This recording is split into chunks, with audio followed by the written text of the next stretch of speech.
Hello everyone, and welcome back to Little Nightmare. I'm Michael, and before we begin, I'd like to ask for a little support. Please subscribe, leave a like, and if you do, let me know in the comments where in the world you're listening from. These may seem like small gestures, but they're essential for helping the channel grow and allowing me to keep bringing you these stories every night. Now, lower the volume just a bit, get comfortable, turn off the lights, and let's dive together into tonight's first story. Story 1. The smell came first. A thick and cloying sweetness that clung to the back of the throat like spoiled honey. It was not a smell of this world, or at least not of the world as it was now. A place of dust and rust, and the low, sour odor of decay. This was a perfume from a forgotten dream, heavy with the memory of blooming things, of damp earth and petals, unfolding in a sun that no longer reached the ground. It bloomed in the dead air of the bunker, an impossible phantom that made Franco's hand tighten on the stock of his rifle. He had been cleaning the bolt mechanism, the familiar scent of gun oil and his own sweat his only companions, when the fragrance invaded, so potent it seemed to have a color, a pale, sickly gold. He found its source in the small chamber they called the garden, though nothing grew there but pale, phosphorescent fungi on damp concrete. Cynthia was kneeling, her small hands pressed flat against the floor. From between her fingers, a single perfect white flower had pushed its way through the solid rock. It was a lily, its petals waxy and unreal, its heart laden with orange pollen that released the overwhelming scent. She looked up at him, her eyes the color of a twilight sky, too old for her 10-year-old face. "It's hungry," she said, her voice a whisper that seemed to come from the walls themselves. "It's so hungry, Franco." This was her gift, or her curse. In a world scoured by atomic winds, where the rain fell gray and acidic, Cynthia could call forth life. Not the twisted, thorny things that now clawed at the earth, but pure, remembered things. A blade of grass, green and defiant. A trickle of clean water from a fissure. A flower from a world before the fire. She was a pocket of untouched reality. A balm against the great, slow die. But everything had a cost. Franco did not understand the mechanics of it, only the consequence. When she made something beautiful, something else was unmade. A can of rations would turn to dust. A battery would drain to nothing. A man's memory of his own name would flicker and fade for a day. She fed the creation with the energy of what was, a fragile, terrifying balance. They had been in the bunker for 47 days, the longest they had stayed anywhere. It was an old civil defense facility, its steel doors thick enough to keep out the worst of the fallout, and the things that now roamed the surface. The wanderers. They were not quite men anymore. The radiation had unknit them, left them with shifting forms and minds full of static and broken glass. They were drawn to light, to warmth, to hope, and they were drawn most of all to Cynthia. Franco had seen them clustered at the perimeter fence at dusk, their silhouettes swaying like reeds in a toxic breeze, their collective silence more menacing than any scream. He was her protector, a man whose past had been burned away in the initial flashes, leaving only a core of hardened duty. He knew how to set a broken bone, how to field strip a dozen different weapons, how to kill a man in 7 seconds with his bare hands. But he did not know how to protect her from the slow erosion of her own soul, or from the attention she was drawing. The hours were getting bigger. The smell was getting stronger. It was a beacon. Perhaps it was the scent that called Duke. He arrived at the main gate with the settling dust of a sandstorm, not with a rabble of wanderers, but with a cadre of hard-eyed men who moved with a terrible synchronized purpose. They were clean, their clothes patched with military precision, their weapons gleaming with a hateful care. Duke himself was a man carved from stone and in shadow, his face a web of scars that pulled his mouth into a permanent, faint sneer. He had no eyes, only smooth, polished stone set into the sockets that seemed to drink the faint light of the bunker's emergency lamps. He spoke with a voice that was not loud, yet it filled the vast concrete hall where Franco met him. "We have come for the child," he said. "The one who remembers. The world is sick, Guardian. It writhes in its death throes. My employer believes her essence can be the catalyst for a new genesis. A purified world built from her memory." "Who is your employer?" Franco asked, his finger resting on the trigger guard. Duke's stone eyes seemed to shift, though they had no pupils to move. A force, a will, the very spirit of this splendid entropy. "It thrives in the cracks, Guardian. It drinks despair. The child's hope is an affront to it. Her little lights must be snuffed out, or rather, harvested. She will be the kindling for a far greater, darker fire." Franco felt a coldness seep into his bones that had nothing to do with the bunker's chill. This was not a man driven by a desire for power or resources. This was a priest of oblivion. He fought the urge to shoot him then and there, knowing the bullets would find no purchase in whatever passed for his heart. "We are leaving," Franco said. Duke simply smiled, a crack in the stone. "There is no leaving. The air is ours. The silence is ours. You are already in the belly of the beast, and it is beginning to digest." That night, the sounds began. Not the shuffling of the wanderers, but a low, resonant hum that vibrated in the teeth and the fillings. It was a sound that seemed to press inward, a physical weight on the eardrums. The sweet smell of Cynthia's flowers grew thicker, now undercut with a metallic tang, like blood on the tongue. The lights in the bunker flickered, their glow dimming as if the very electricity was being siphoned away. Cynthia curled in her cot, her hands over her ears. "She's making them hungry, Franco. She's waking them up." The next day, one of the survivors, a woman named Lena, who had a talent for fixing radios, was found in the commissary. She was sitting upright at a table, a cup of cold synth coffee in front of her. She was dead, her eyes open and staring. But there was no mark on her. It was as if the life had simply been turned off.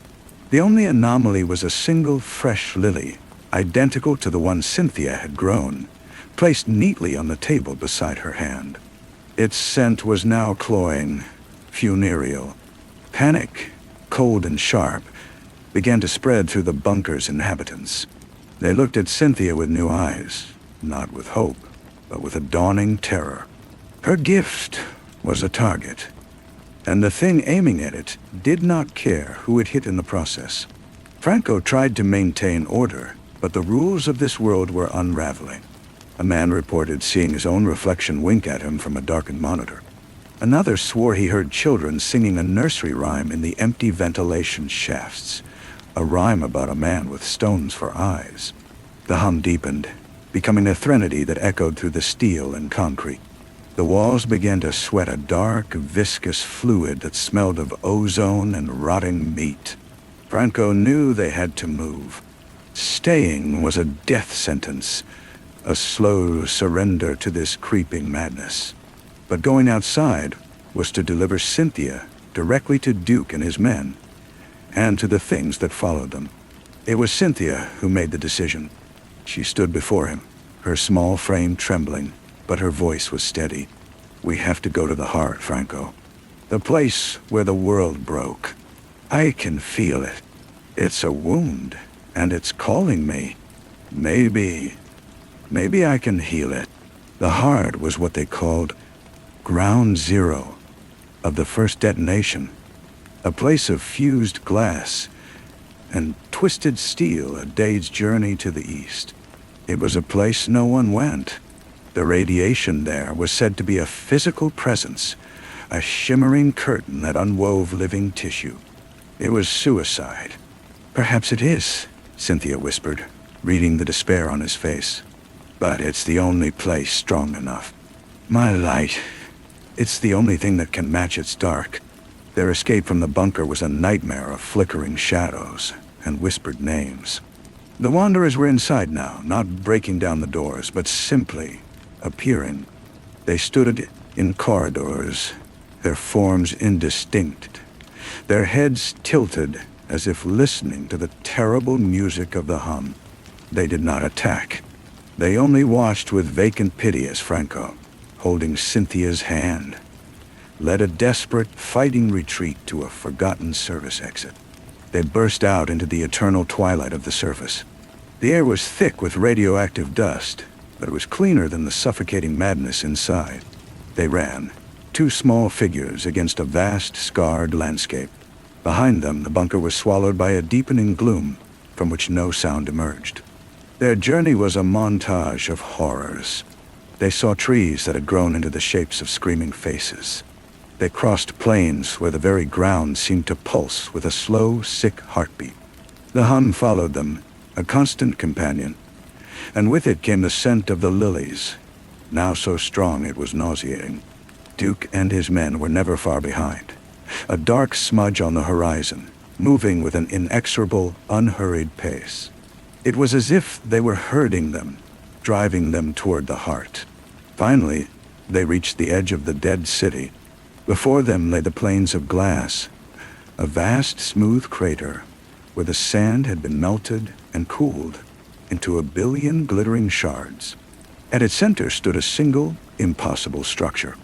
It was not a ruin. It was a spire of black, non-reflective material, twisting up into the bruised sky like a thorn. It was from this that the hum originated, a vibration that made the glass beneath their feet shiver. Duke was waiting for them, standing at the border between the broken city and the shining plain. His men fanned out, silent and efficient. "There's no further to run," he said. "This is the altar. Your offering is required." Cynthia let go of Franco's hand and stepped forward. Her small form seemed to grow in the strange, charged air. "I'm not an offering," she said. Her voice was clear, a bell cutting through the drone. "I'm an answer."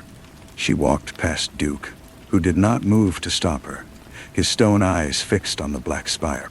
Franco moved to follow, but two of Duke's men seized him, their grip like iron. He could only watch as the little girl, the last memory of a beautiful world, walked out across the glass plain. With each step she took, color bloomed around her feet. Green grass, real and vibrant, pushed through the unyielding glass. Flowers of every hue erupted in her wake, a riot of life against the dead expanse. The cloying scent of lilies was washed away by a clean, rain-washed fragrance. She was not feeding on anything now. She was giving, pouring her very essence into the world. The black spire seemed to pulse with anger. The hum intensified, becoming a physical pressure that forced Franco to his knees. The beautiful growth around Cynthia began to wither, the colors leaching away, the grass turning brown and crumbling to dust. The spire was fighting back, drinking her light, her hope, her memory. Cynthia stopped at the base of the spire. She placed her small hands against its cold black surface. She began to glow, a soft white light that grew in intensity until it was painful to look at. She was pouring everything she was, every remembered sunrise, every forgotten laugh, every blade of grass and drop of rain, into the heart of the darkness. The spire cracked. It was a sound like the world breaking all over again. A web of fissures spread across its surface, and from the cracks, a light not of this world poured out. A cold, ancient, and hungry light. The hum ceased, replaced by a silence so absolute it felt like a physical blow. Then, a final, shattering report, and the spire exploded inward, not into fragments, but into a fine black dust that fell like snow. The light from within was gone. The hum was gone. The oppressive presence had vanished. The men holding Franco released him, stumbling back, their faces blank with confusion. Duke stood frozen, his stone eyes now blind and meaningless. A sudden wind, the first clean wind in a generation, swept across the plain, scattering the black dust and the remnants of Cynthia's garden. She was gone. Where she had stood, there was only smooth, unbroken glass.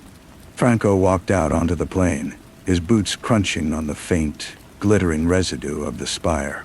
He fell to his knees at the spot where she had been. The world was silent, truly silent. The psychic weight was lifted. The war was over. She had won. He wept, great, heaving sobs that tore from a place he thought had long since died. He wept for the lost child, for the extinguished light, for the terrible, beautiful cost of peace. When his tears were spent, he saw it. There, lying on the pristine glass, was a single perfect white lily. It was fresh, its petals dewed with moisture, its scent not cloying, but clean and gentle. A promise and a memory. It was the only living thing in that vast, dead expanse. He reached out a trembling hand and picked it up. It did not wither. It did not turn to dust. It remained, solid and real, in his palm.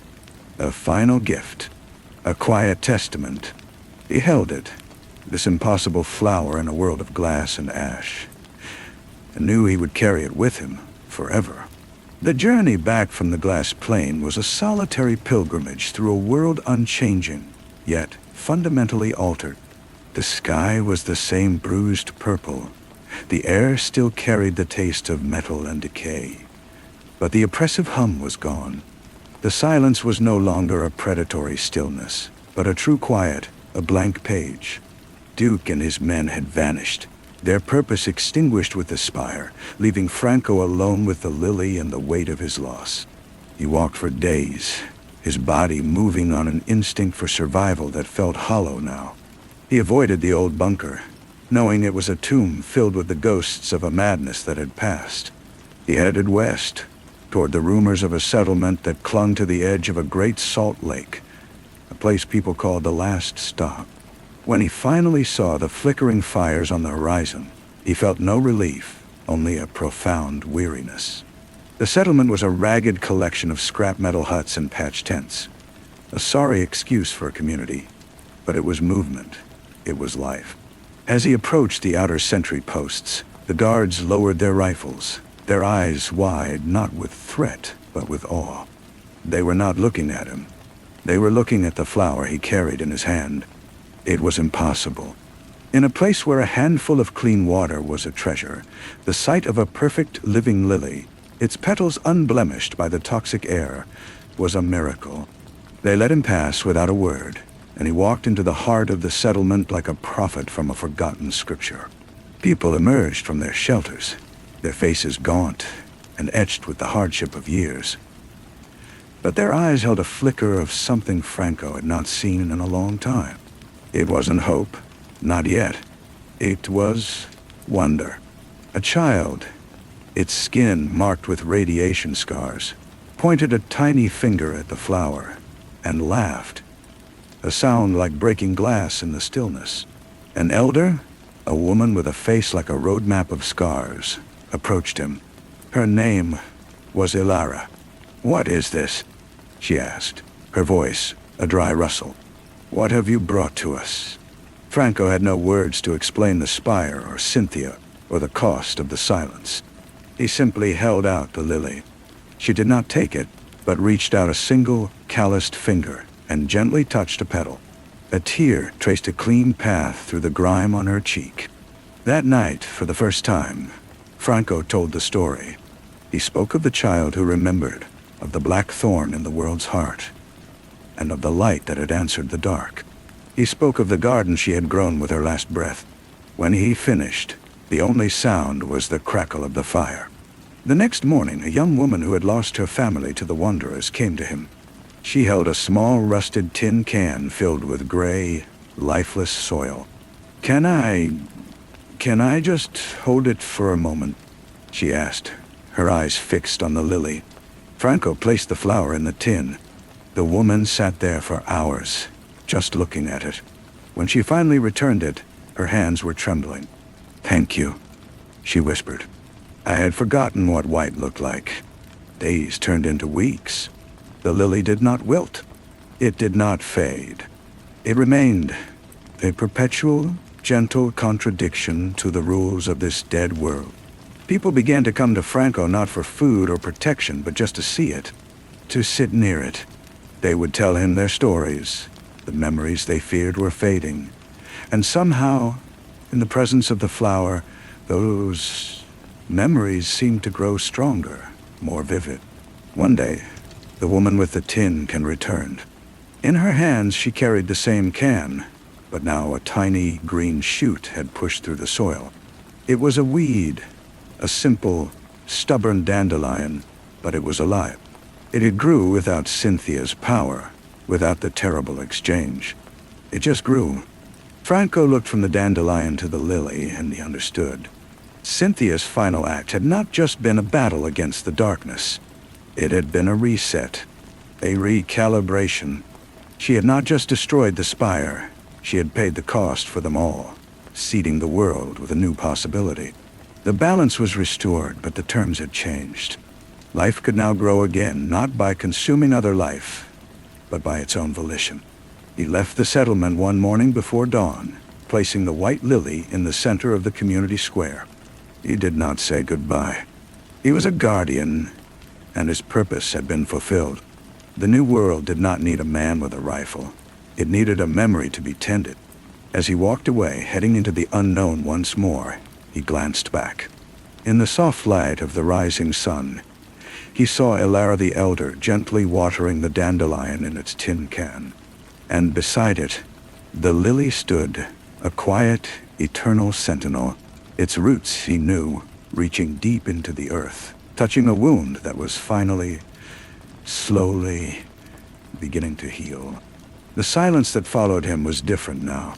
It was not the hollow, waiting silence of a world holding its breath, but the gentle quiet of a place at rest.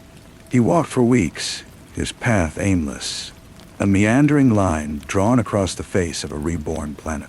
He saw other signs, small and hesitant. A patch of moss clinging to the north side of a rusted car frame. A trickle of water from a fissure in a rock that did not smell of sulfur. They were minor miracles, but they were everywhere, if you knew how to look.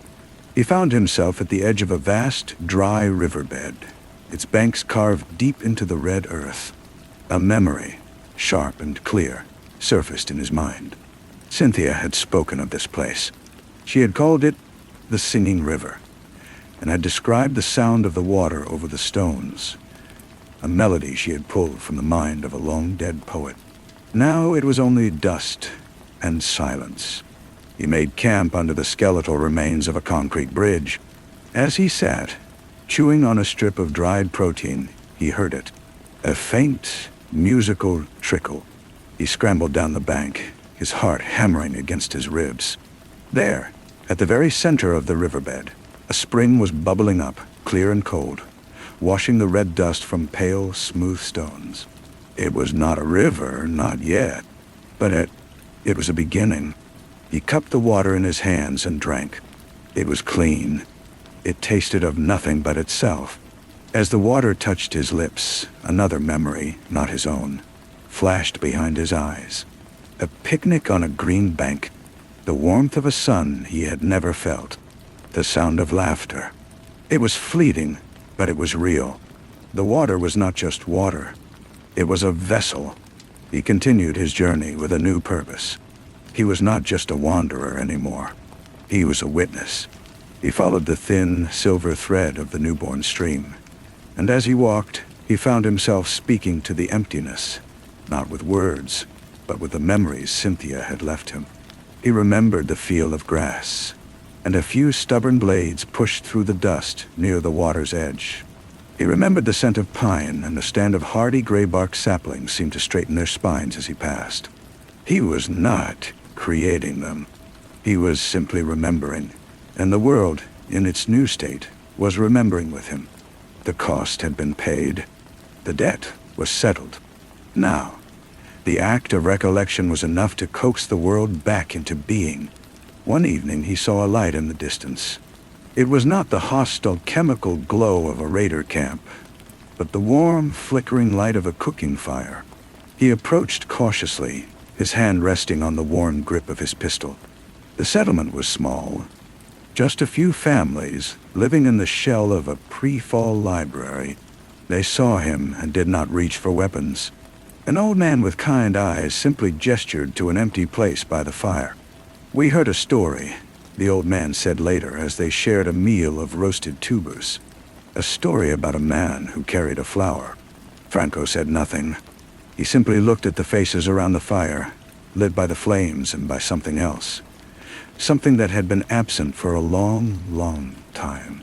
A young child was drawing in the dirt with a stick. Franco leaned over and saw not the usual scribbles of chaos, but a clear, recognizable shape. "It was a lily."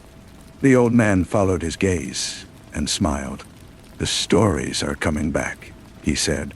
"The good ones. They're like seeds. They just needed the rain."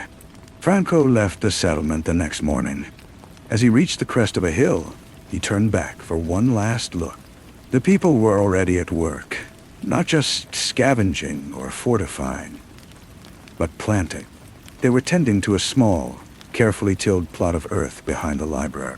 He knew, with a certainty that settled deep into his bones, that he would never hold a weapon again. His hands were meant for other work now. The world was no longer a fortress to be defended. It was a garden, long left fallow, waiting for its keepers to return. And he, the last guardian, had finally come home. The soil was different here. It was dark and rich, and it clung to his fingers with a familiar, wholesome dampness.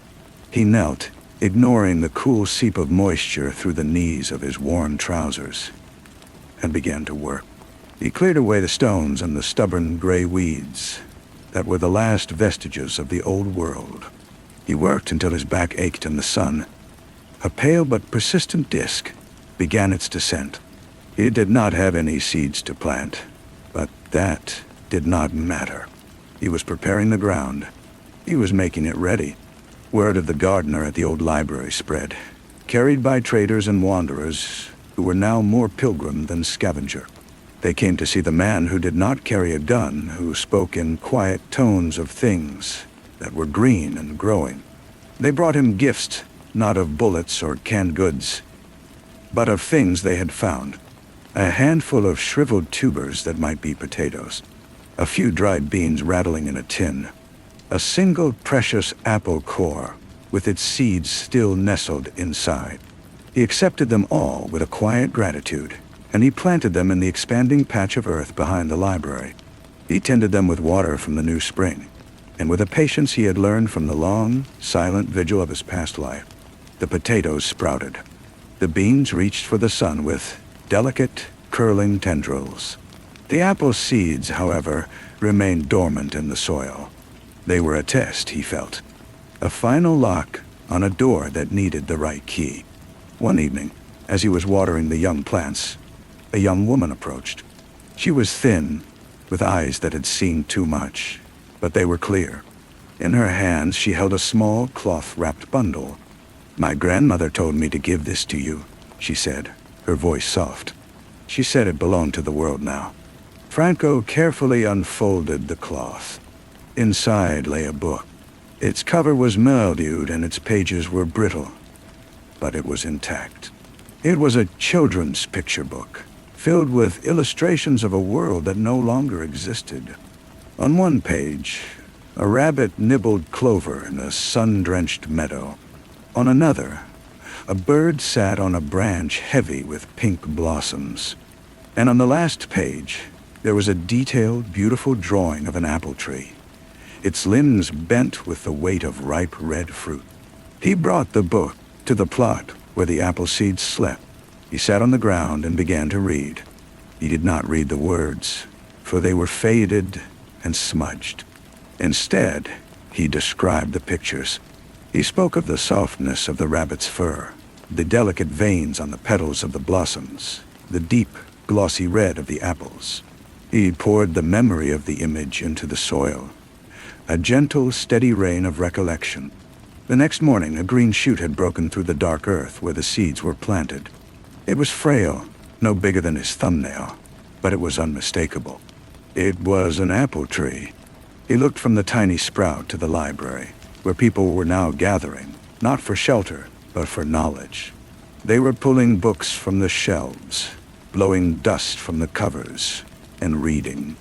They were sharing stories of oceans and mountains, of animals and cities, feeding the hungry soil of the world with a diet of forgotten beauty. Franco smiled, a true and unburdened smile that softened the lines of his face. The light had not been extinguished. It had been scattered, a billion fragments of memory and hope, and it was now taking root in 1,000 different places, in 1,000 different ways. His journey was over. The keeping had begun. The first apple blossom fell like a single, perfect flake of snow. It drifted on a breeze that carried the scent of wet earth and something else.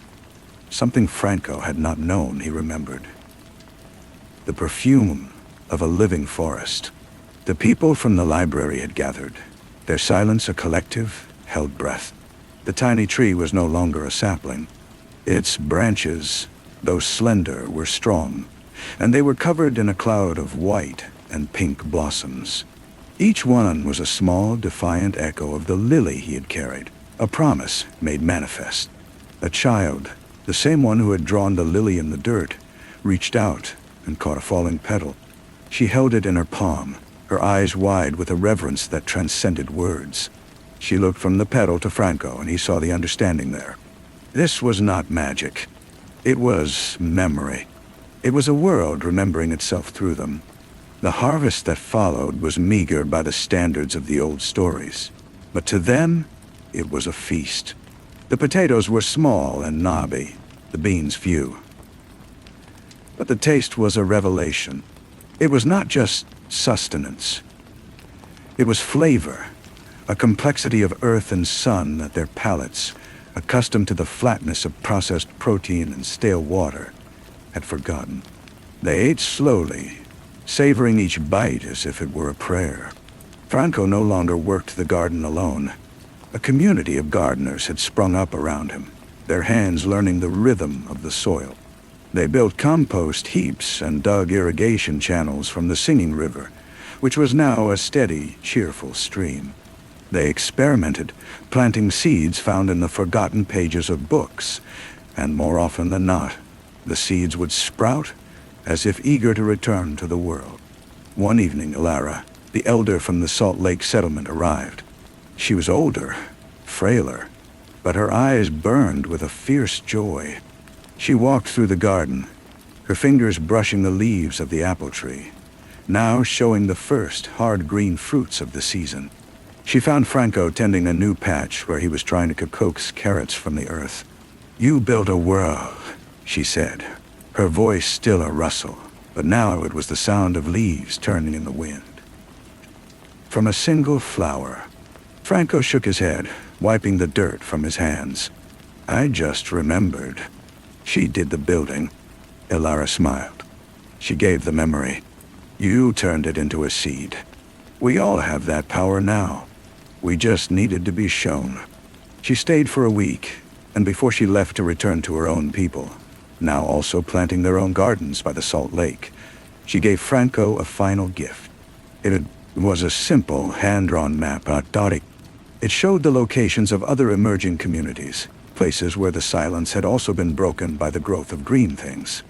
There was a symbol by each one, a stalk of wheat, a cluster of grapes, a simple tree. "They are waiting," she said, "not for a savior, but for a story. Your story is the one that connects them all." When the apples ripened, they were small and tart, but their crisp flesh was a symphony. The community held a festival. They ate apples and shared stories, not of the fall, but of the future. They spoke of orchards and vineyards, of fields of golden grain. The library was no longer just a shelter. It was a university of renewal. Franco knew it was time. He packed a small bag, taking only a water skin, a blanket, and a single perfect apple from the tree. He did not say goodbye to everyone, only to the child, who was now his most devoted student in the garden. "Where are you going?" she asked.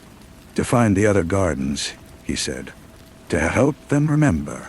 He walked away from the library as the sun rose, casting long shadows behind him. He did not look back. He followed Alara's map, a pilgrim on a new road. The world was still scarred, still marked by the old wounds of metal and ash. But the green was spreading, a slow, patient tide. He was no longer the last guardian, and he was no longer just a keeper. He was a root, connecting one pocket of life to another, weaving a new tapestry from the threads of memory she had left behind. The road ahead was long, but for the first time, it was not a path through a wasteland. It was a path through a world that was, at last, waking up. The first community on the map was a 2-week walk to the east, a place marked with the symbol of a fish. The journey was no longer a grim trudge through a corpse, but a passage through a land in convalescence. He saw birds he did not recognize, their feathers drab but their songs complex and new. He found a bush heavy with dark, tart berries, and he ate them without fear. When he arrived, he found a settlement built around a concrete spillway where a colony of beavers, returned from some hidden refuge, had built a dam. The pond they had created was clear and teeming with life. The people who called themselves the Reed Folk were already skilled in weaving and fishing, but their attempts at gardening had been feeble. Their soil was sandy and thin. Franco did not present himself as a teacher. He simply asked if he could help. He showed them how to enrich the earth with compost made from fish bones and water plants. He gave them the apple from his pack, and they shared its seeds, planting them in the newly rich soil. He told them the story of the white lily not as a myth, but as a simple fact, a turning point in the history of their world. They listened, their faces illuminated by the reflection of the water, and they understood. Their own story was a part of this larger one. He moved on, following the map to the settlement marked with the stalk of wheat. Here, they had already cleared a vast field, but the seeds they had found in an old silo refused to sprout. Franco walked the perimeter of the field, his hand skimming the tops of the brittle, dead stalks from a forgotten era. He felt nothing. No resonance, no memory. He asked the farmers about wheat. What did it look like? How did it move in the wind? What did bread taste like? Their answers were vague, based on half-remembered tales. The memory was too faint. That night, sitting with the community, he did not tell his own story. Instead, he asked an elder to describe the bread his mother had baked when he was a child. The old man closed his eyes, and with a voice thick with emotion, he described the crust, the soft, warm interior, the smell that filled the entire house. The next morning, a faint green and haze coated the dark earth of the field. The memory given voice and feeling had been enough. The wheat was remembering itself. He traveled for years. He was a quiet, weathered man who carried no weapon and asked for nothing but a place to work for a few days. He became a legend, but a gentle one. They called him the gardener, or the sower, or sometimes just the rememberer. He connected the isolated pockets of green, cross-pollinating not just plants, but ideas, techniques, and hope. He carried seeds from the apple tree at the library to the reed folk, and took cuttings of their hardy river grass to the wheat farmers. The map Ilara had given him was now a living document, constantly updated with new settlements, new symbols, new stories. One day, he found himself standing on a high ridge, looking down into a lush, green valley. A proper river, wide and blue, wound through its center. Orchards dotted the slopes, and the air was thick with the hum of bees. It was a sight from the old world, reborn. He knew his work was not finished. It would never be finished, but the first, most fragile phase was over. The world no longer needed a gardener to teach it how to grow. It only needed people to care for what they had been given. He made his way down into the valley and was welcomed without question. He spent his last years there, not as a leader, but as a quiet, respected elder who tended the most beautiful rose garden anyone had ever seen. When he passed, peacefully in his sleep, they buried him in his garden, and on his grave they planted a single white lily. It never wilted. It never faded. It was a quiet, eternal sentinel, its roots reaching deep into the earth, a permanent part of the world it had helped to heal. Story 2. The glass of water on the nightstand trembled. It was not a shake, not a rattle from a passing truck, for no trucks passed down our secluded lane at 3 a.m. It was a vibration so fine, it was almost a hum. A single sustained note played on the rim of the crystal, a phenomenon felt more in the teeth than seen with the eyes. I watched it from my bed, the moonlight carving a blue rectangle on the floor, and I saw the concentric circles shiver against the inside of the glass. A tiny, contained seed stirred by a moon of its own. Then it stopped. The silence that followed was heavier than before. A held breath. I attributed it to a minor earthquake, a deep plate shift miles below, and eventually I slept. That was the first omen. Though I did not know it then. I was Cedric then, whole and golden, a young man upon whom the world had seemingly poured every blessing. My face was a symmetry that opened doors, my voice a melody that disarmed suspicion. Life was a surface, polished and bright, and I was its master. I lived in my grandfather's old house, a sprawling Victorian beast of a place on the edge of town, all gables and wraparound porches, filled with the relics of a life I had never known. It was there, in the dust-choked attic, that I found the portrait. It was leaned against a steamer trunk, shrouded in a yellowed sheet. When I pulled the cloth away, a cloud of ancient dust motes danced in the single slat of light from the dormer window. The painting was of a young man, perhaps my age, in a style that suggested the late 19th century. He was handsome, in a severe, dark-eyed way, but it was the background that held me. It was not a library or a garden, but a swirling, abstract murk of blacks and deep grays, a formless vortex from which the subject's pale face emerged like a drowning man. The canvas was immense, and the artist had signed it with only a single stylized initial that looked like a thorned vine. I had it brought downstairs and hung in the grand, unused drawing room, a trophy of my own curiosity. It was a mirror of a sort, reflecting a beauty different from my own, but a beauty nonetheless. It was Brandon who gave words to the whispers in my head. He was a man of cultivated tastes and decaying morals, a sculptor who worked in rusted metal and shattered glass. He saw the portrait on one of his visits, a bottle of expensive bourbon in his hand. He stood before it for a long time, his critical eye tracing every brushstroke. "Fascinating," he murmured, his voice like gravel and silk. "It's a soul catcher, Cedric. Do you see it? The artist didn't paint a man. He painted the emptiness waiting for him, all that darkness behind him. It's hungry. It's the future." I laughed, pouring 2 glasses. "It's just an old painting, Brandon. Probably worth a fortune."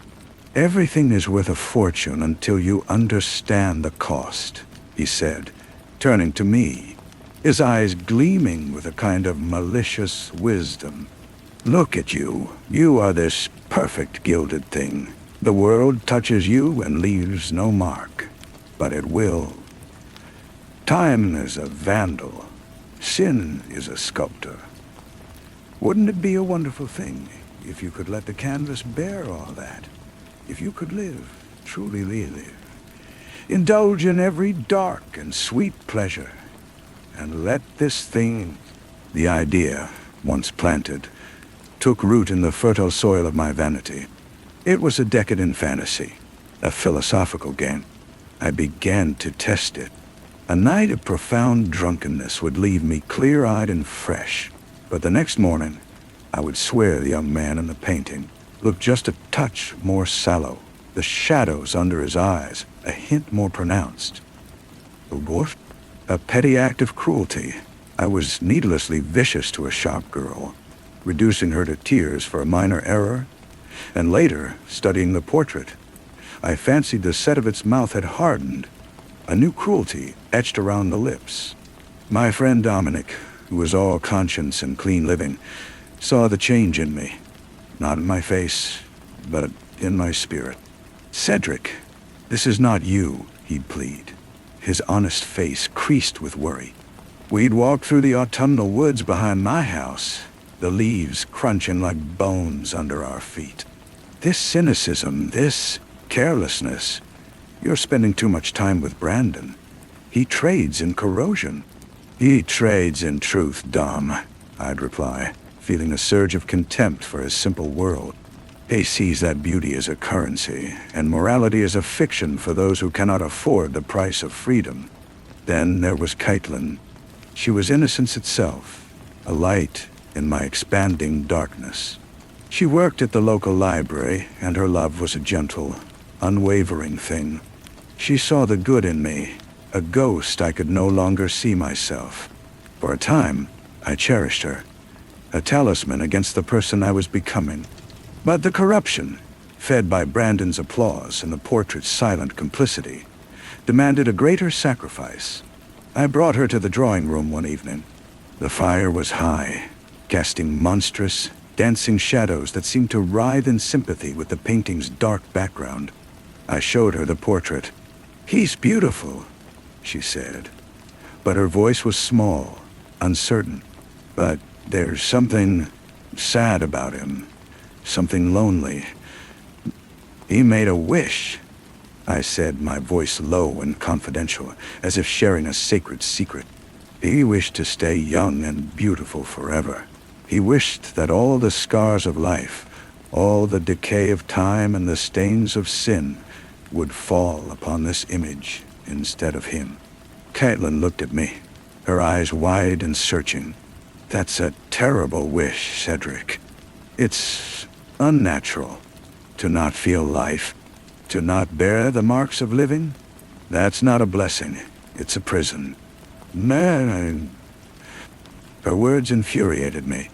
They were too close to Dominic's, too close to a truth I was desperately trying to outrun.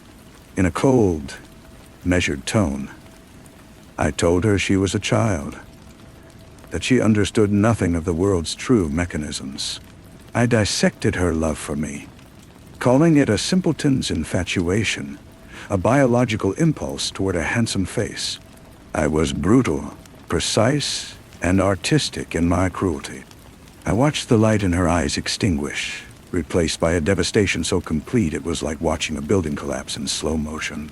She left without a word, the sound of the heavy front door closing behind her as final as a tomb seal. I turned back to the portrait, my heart pounding, not with regret, but with a thrilling, dark power. And I saw it. The change was no longer subtle. The face in the painting was now gaunt, the cheeks slightly hollowed.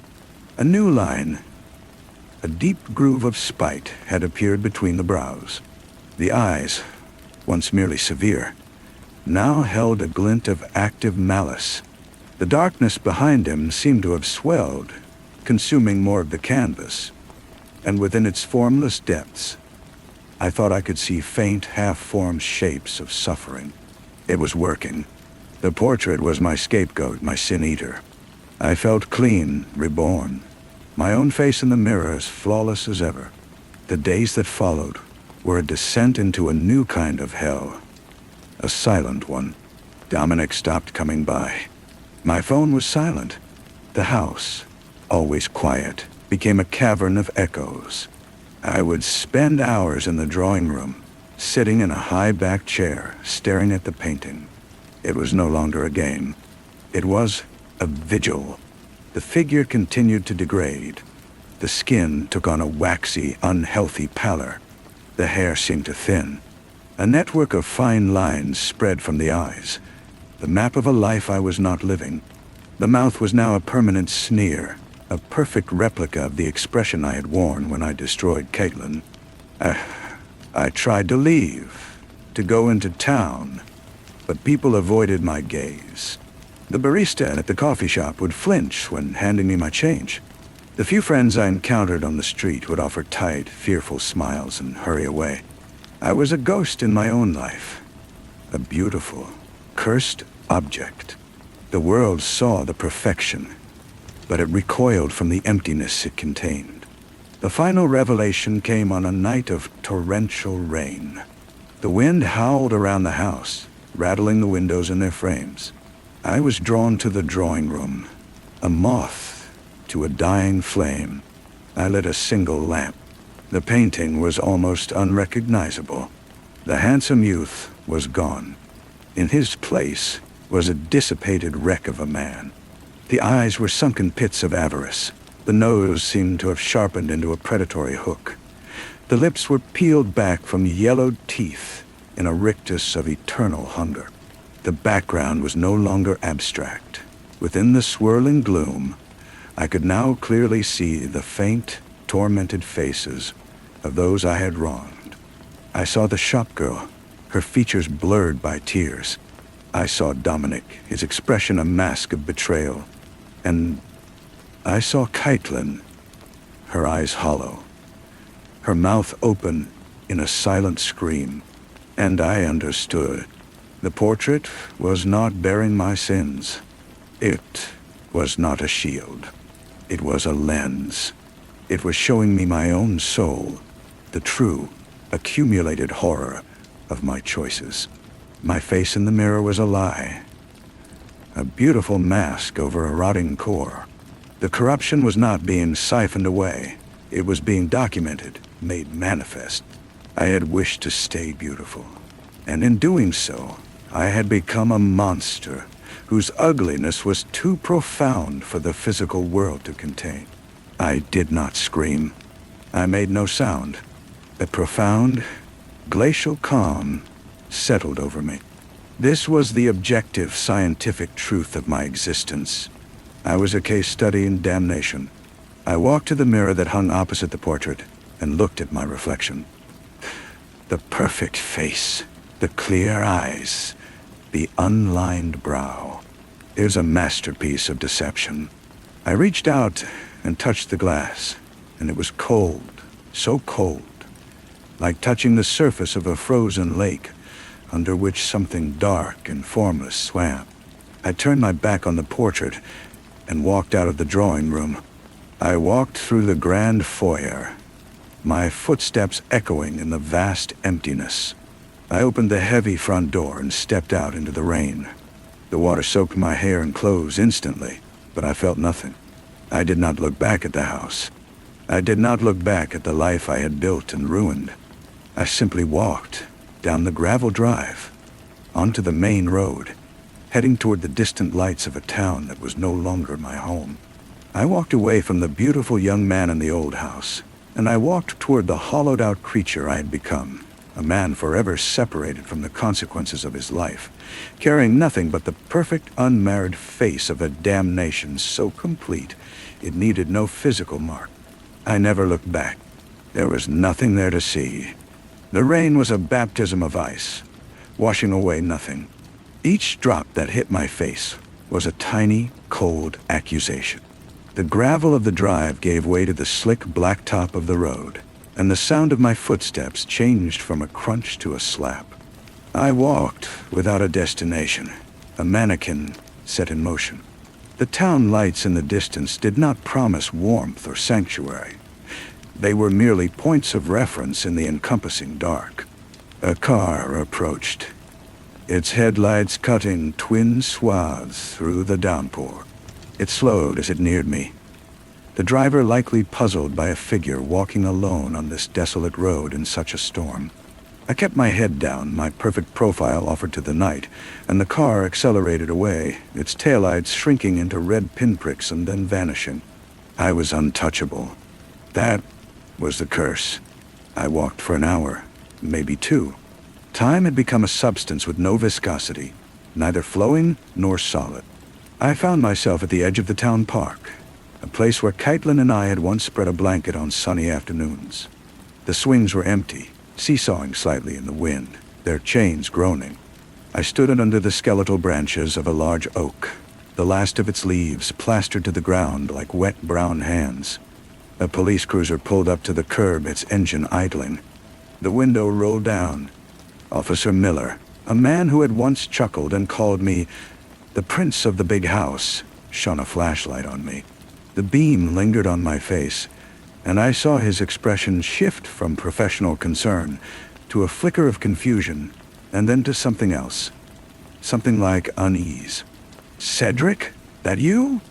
Everything all right? You're soaked to the bone." His voice was familiar, but it came from a world I had left.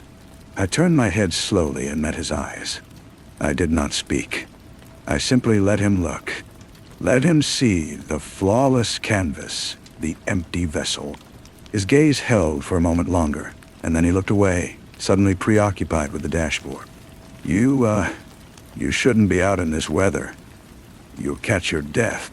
The phrase was a cliché, but it hung in the air between us, heavy with new meaning. I could not catch my death. My death was elsewhere, hanging on a wall in a dusty room, its face a roadmap of decay. "I'm fine," I said. My voice was still that melody, but it was flat now, an instrument out of tune. He nodded, too quickly. "Right.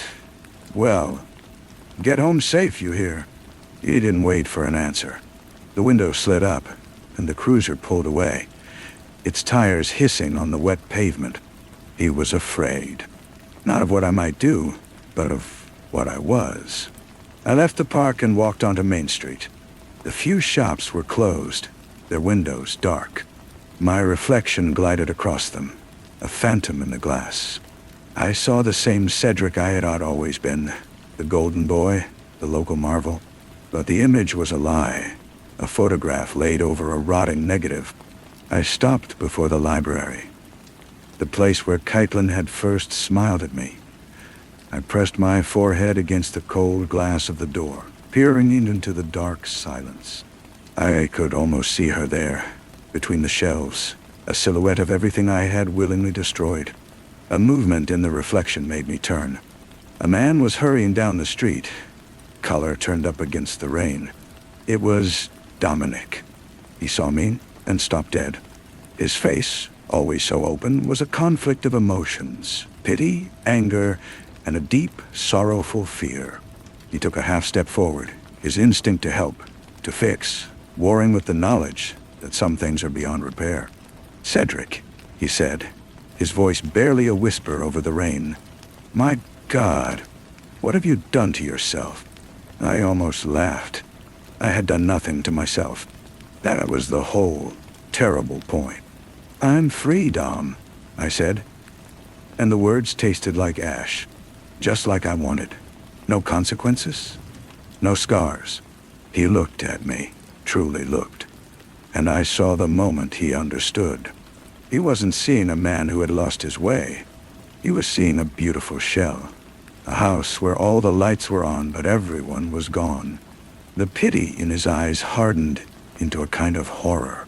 He took a step back, then another. "Stay away from me, Cedric," he said. And there was no malice in it, only a raw, desperate plea.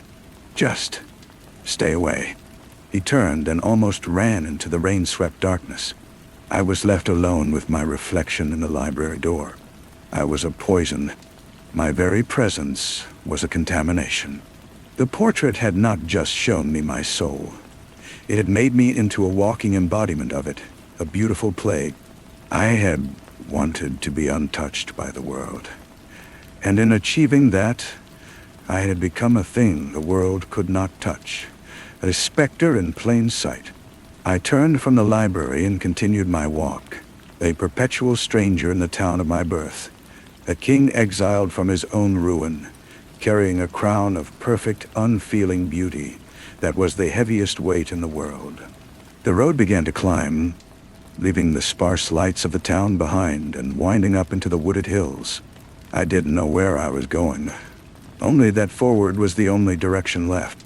The rain lessened to a fine cold mist that clung to my skin and closed like a shroud.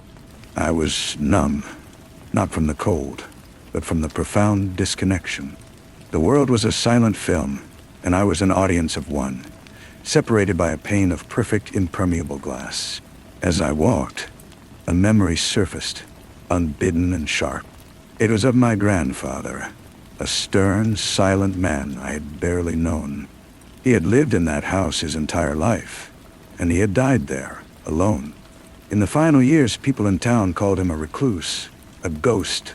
They would say he had been a handsome man once, but that life had been hard on him. Now, I wondered, had he too found a portrait in the attic? Had he made the same bargain, and was I simply the inheritor of his terrible freedom? The thought was a new kind of chill, a generational curse passed down like a treasured heirloom. Dawn was a gray smear in the east when I reached the old quarry at the edge of the county. The water at the bottom was black and depthless. I stood on the precipice, looking down at my reflection, distorted and rippling on the dark surface. The face looking back was still perfect, still golden, even in the bleak morning light. It was the face that had opened every door, that had won me every unearned affection. I felt a sudden, violent urge to scar it, to smash the pane of glass that separated me from the world. I picked up a sharp piece of slate, my hand trembling not with fear, but with a desperate, futile hope. I pressed the edge against my cheek, just below my eye. I pushed, hard. I felt the pressure, but no pain. I dragged it down, expecting to feel the tear of skin, the warm rush of blood. I dropped the slate and rushed to the water's edge, peering at my reflection. Nothing. Not a scratch. The skin was as smooth and unblemished as it had ever been. The scream that had been building in my chest for hours finally broke loose. A raw, silent thing that tore at my throat, but made no sound in the wet air. I was trapped. My punishment was not to bear the marks of my sins, but to be forever innocent of them in the only way the physical world could record. I turned from the quarry and stumbled back toward the road. A truck carrying logs rumbled past, and the driver, a burly man with a thick beard, glanced at me. For a fleeting second, his eyes widened with a kind of superstitious dread, as if he had seen a banshee. He crossed himself and looked away, pressing down on the accelerator. I understood then that my journey was not away from something, but toward it. I was a magnet drawn to its own pole of damnation. I began to walk back toward the town, back toward the house with the portrait. There was no other place for me. I was the key, and it was the lock. We were bound, two halves of a single, broken truth. The sun was fully up by the time I reached the edge of my property. The Victorian house stood stark against the brightening sky, its gables and towers looking less grand and more skeletal in the clean morning light. The front door was still ajar from my departure.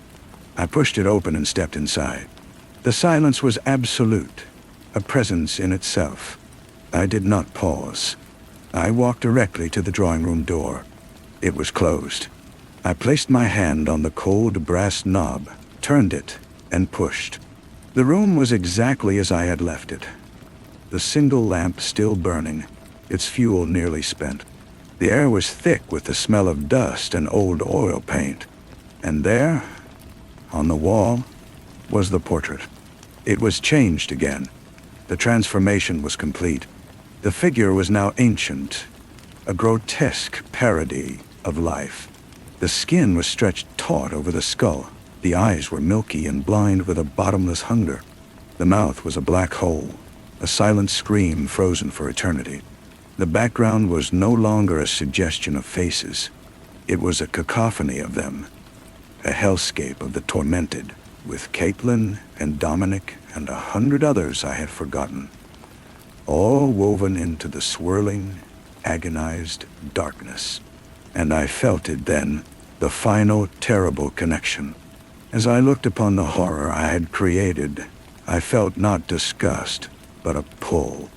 It was my true face, my only real home. The beautiful shell I inhabited was the illusion.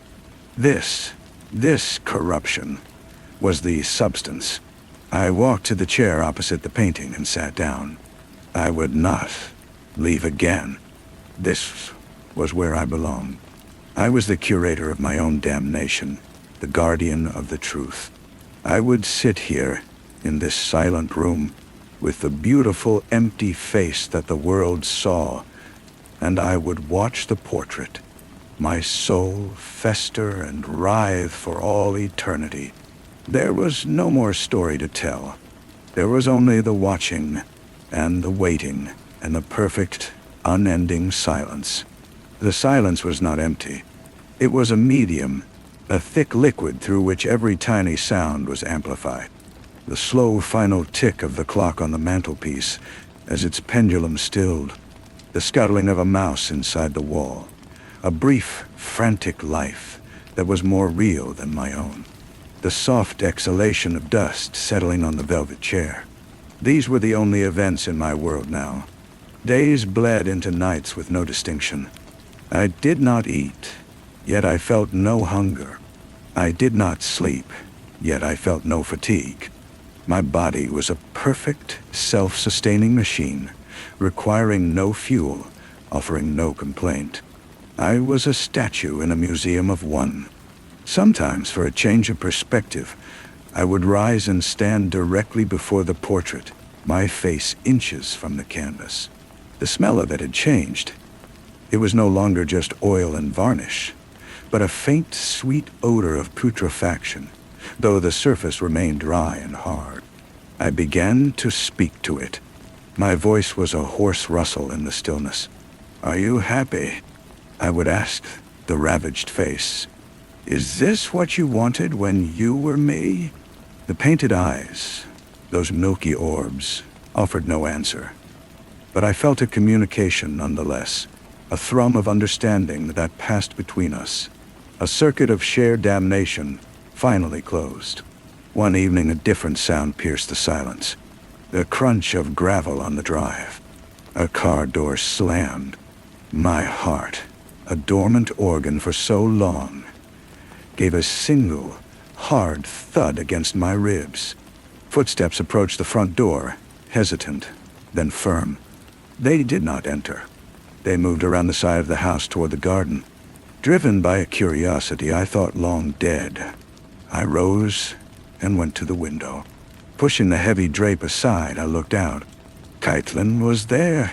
She stood on the overgrown lawn, looking up at the house. She was thinner, her face pale and set. She was not the girl I remembered. She was a woman who had endured a great pain.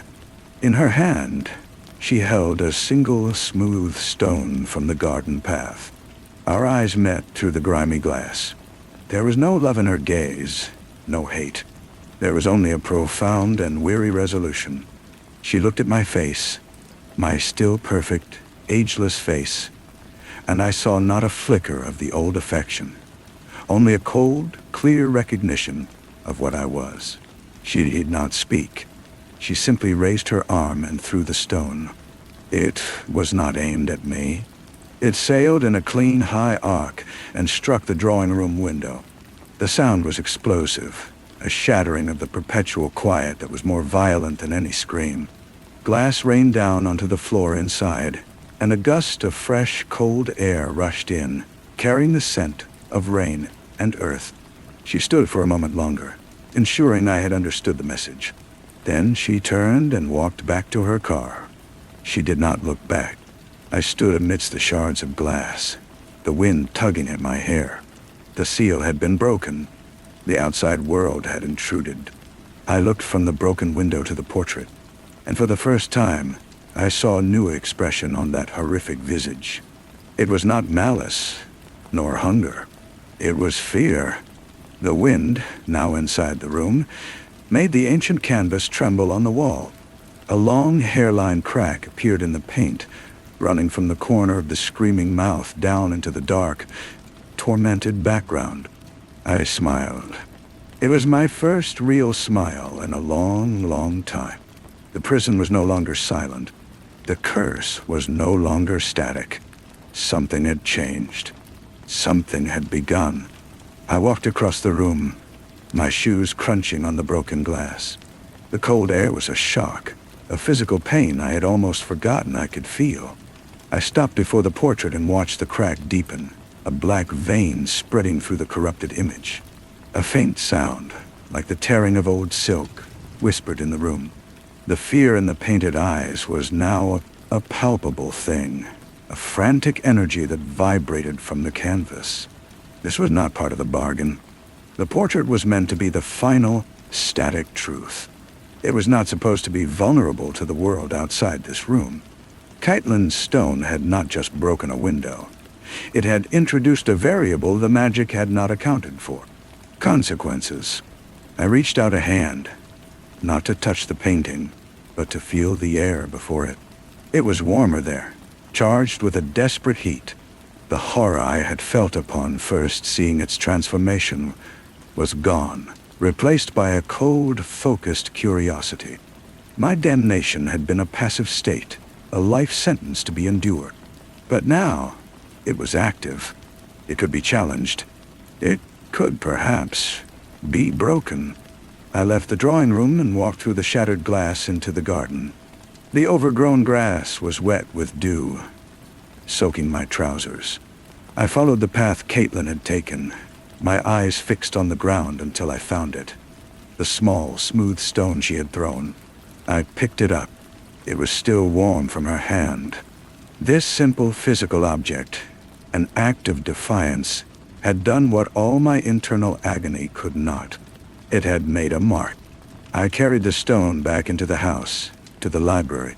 I ignored the dust-covered volumes of poetry and philosophy, and went straight to the small, locked cabinet that had been my grandfather's. I did not need a key. I struck the glass with the stone, and it splintered easily. Inside were older, more practical books. Ledgers, journals, a Bible, and a single slim volume bound in cracked black leather. There was no title. I took it to the desk and opened it. The handwriting was my grandfather's, a tight, frantic script that grew more chaotic with each passing page.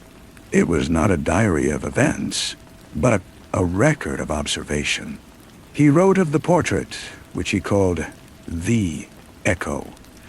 He wrote of the slow, terrible transfer, the preservation of the shell, and the corruption of the soul image. But near the end, there was a new passage, written in a shaking hand with ink that was a rusty brownish red. "It is not absolute," the entry read. "The vessel of flesh and the vessel of paint are linked, but they are not the same. A wound to one can be a wound to both. The echo fears the world.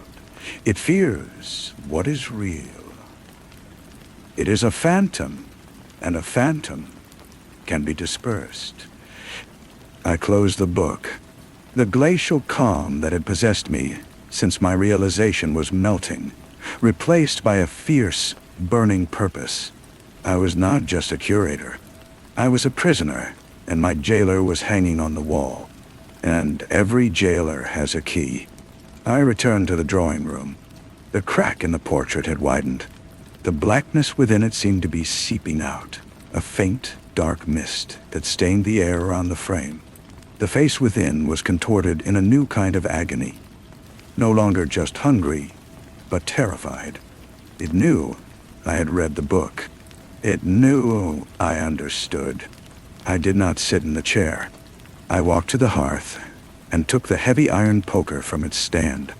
It was cold and solid in my hand, a tool of the real, physical world. I turned and faced the painting. "You are not my soul," I said, my voice clear and strong for the first time. "You are its shadow, and shadows cannot exist without light." I drew the poker back and swung it with all my strength against the canvas. There was a sound like a thunderclap in the small room. The painting did not tear. Instead, a web of cracks radiated from the point of impact, and a scream, silent and yet deafening, filled the space inside my head. I swung again, and again beating at the image, shattering the varnish and the paint beneath. With every blow, I felt a corresponding jolt in my own body, not of pain, but of sensation, a flood of cold, of heat, of 1,000 pinpricks, as if a limb long asleep was roaring back to life. The painted face began to blur and run, the colors mixing into a muddy, formless swirl. The background of tormented faces dissolved into a screaming chaos of pigment. The black mist poured from the cracks, thickening in the room, carrying the smell of ozone and old graves. I did not stop until the canvas was in tatters, hanging from its frame in shreds. I stood panting, the poker hanging from my hand. The mist began to thin, fading into the air until it was gone. The room was silent once more, but it was a different kind of silence. It was the quiet after a storm. I looked down at my hands. They were smeared with grime and a sticky, dark residue from the painting. And there, across the back of my right hand, was a long red scratch from a flying splinter of the frame. I watched as a single, perfect bead of blood welled up from the cut. I smiled. A real, human smile that stretched muscles long unused. I felt the sting. It was the most beautiful thing I had ever felt. The blood was a revelation. I brought my hand to my face, watching the crimson bead swell. A tiny, perfect universe of sensation. The pain was a sharp, clean note in the vast silence of my numbness. It was proof. I was here. I could be marked. A wave of dizziness washed over me, so sudden and violent that I had to grasp the mantelpiece to stay upright. It was not weakness, but a flood of returning life. Hunger, a raw, gnawing emptiness twisted in my stomach. Thirst parched my throat. A deep, bone-aching fatigue settled into my limbs, so heavy I thought I would collapse right there on the ruined carpet. I stumbled from the drawing room, leaving the tattered remains of the portrait hanging in its frame. The house felt different. The air was no longer a dead weight, but simply air, cold, and carrying the scent of broken glass and damp. I made my way to the kitchen, my steps clumsy and unsteady. I turned the tap, and rusty water coughed and sputtered before flowing clear. I cupped my hands under the stream and drank. It was the most exquisite thing I had ever tasted. I knew the feeling would not last. The consequences of my actions, of my very existence during my time as the shell, would be waiting for me. Dominic's horrified face, Caitlin's weary resolution. These were not paintings I could destroy. They were real wounds in the world that I had caused.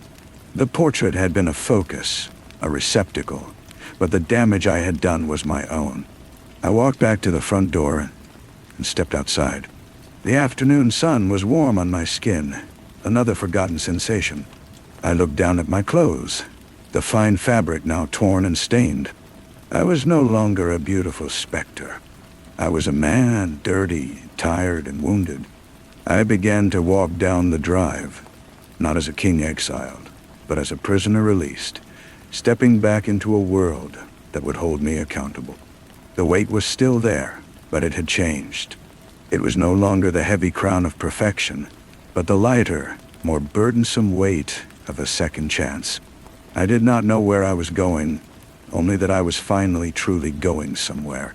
The gravel of the drive was sharp under my thin-soled shoes. Each step sent a jolt through me, a reminder of a body I had long ignored. I reached the iron gate, its rusted hinges groaning as I pushed it open, and stepped onto the public road. A car slowed as it passed, the driver staring at the disheveled figure I cut. I did not meet his gaze. I kept my eyes on the road ahead, the asphalt rough and real. I walked for an hour, maybe two. The sun dipped lower, and the hunger in my stomach became a sharp, insistent pain. I had no money, no plan. My only thought was to put distance between myself and that house, that room. I came to a small roadside diner, its windows glowing with a warm yellow light. I could see people inside, normal people eating and talking. The sight was as alien to me as the surface of the moon. I stood there for a long time, watching. Then, taking a breath that felt like my first, I walked to the door and pulled it open. A bell jingled. The conversation inside dipped for a moment as every face turned to look at me. I saw their expressions shift from curiosity to pity, to a slight alarm. I knew what they saw. A man in ruined, expensive clothes, with a wild look in his eyes and a bloody scratch on his hand. A waitress with tired eyes and a kind face approached me. "You all right, eh?" she asked, her voice low. I tried to speak, but my voice cracked. I cleared my throat. "Hi, I need to use your phone," I managed to say. "And a glass of water, please." She nodded, her gaze lingering on the scratch. "Phone's by the restrooms. I'll get you that water. You want to sit down?" I shook my head and made my way to the payphone. I stood before it, the receiver cold in my hand. I had only one number I could call, one person who might, despite everything, still answer. I inserted the coins I had found in a dusty coat pocket and dialed. The line rang once, twice. A voice answered, cautious. Hello?" It was Caitlin. "It's me," I said, my voice barely a whisper. There was a long silence on the other end. I could hear her breathing. Then she spoke, and her voice was not what I expected. It was not filled with anger or fear. It was filled with a profound, weary sadness. "I know," she said. "I felt it. I felt something break." Story 3. The steady, rhythmic rasp of the whetstone against the blade was the only sound in the warm, dusty air of the barn. It was a sound that had filled the last hour, a hypnotic metronome that measured out the slow, thick passage of the summer afternoon. Then it stopped, not because the task was finished, but because the magician, Curtis, had simply ceased his motion. The silence that rushed in to fill the void was immense, a physical weight pressing in on the eardrums, heavy with a sudden, sharp expectation. Dallin and Fletcher, seated cross-legged on a threadbare Persian rug that smelled of mothballs and old mysteries, held their breath. They were 12 that summer, a summer that had already stretched and warped like taffy, losing its familiar shape of baseball and creek swimming, taking on the strange, potent contours of magic. Curtis lowered the long, wicked-looking knife, his eyes, the color of a twilight sky just before it goes black, fixed on some point far beyond the warped wooden walls of the barn. A sliver of late sun cut through a crack in the siding, illuminating motes of dust that danced like frantic spirits in the sudden quiet. He spoke, and his voice was a low, resonant thing that seemed to come from the wood and the earth beneath them, not from his throat. A true cut is not in the blade, but in the intent. The world is held together by seams, boys. Very fine, very old seams. Most people spend their whole lives seeing only the cloth, never the stitches. "We," he said, and his gaze swept over them, making Dallin's heart.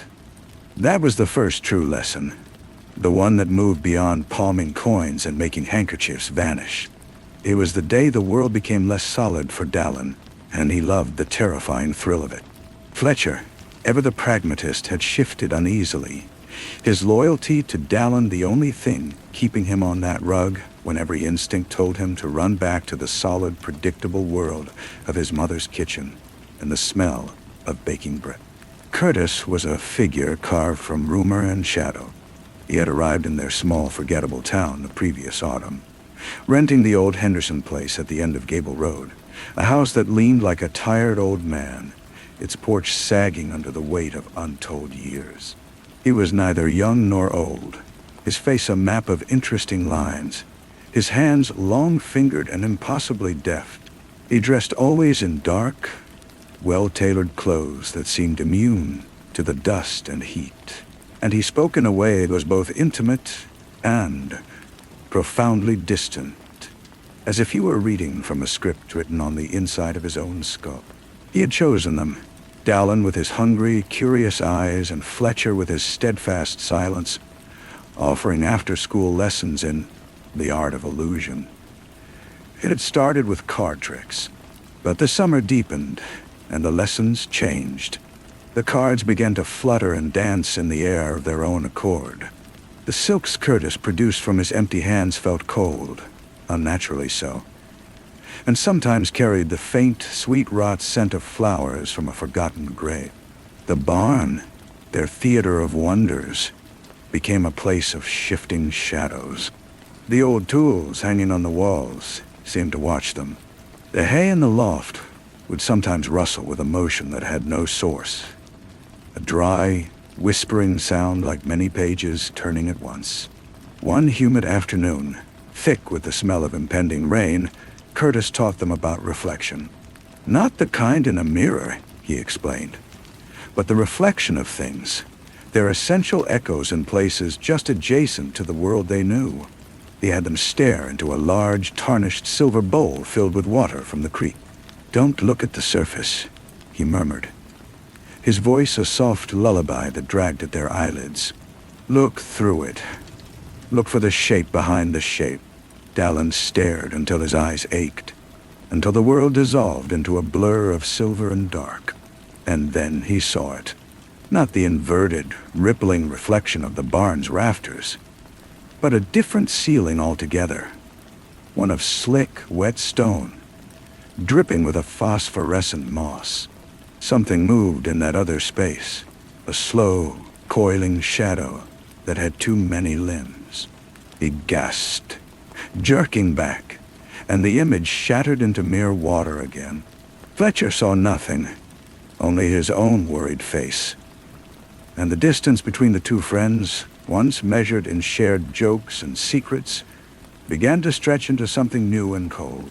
The encounters with real sorcery were never loud or dramatic. They were subtle, insidious slips. A knot in the wood of the barn wall would, for a fleeting second, become a watching eye, blinking slowly.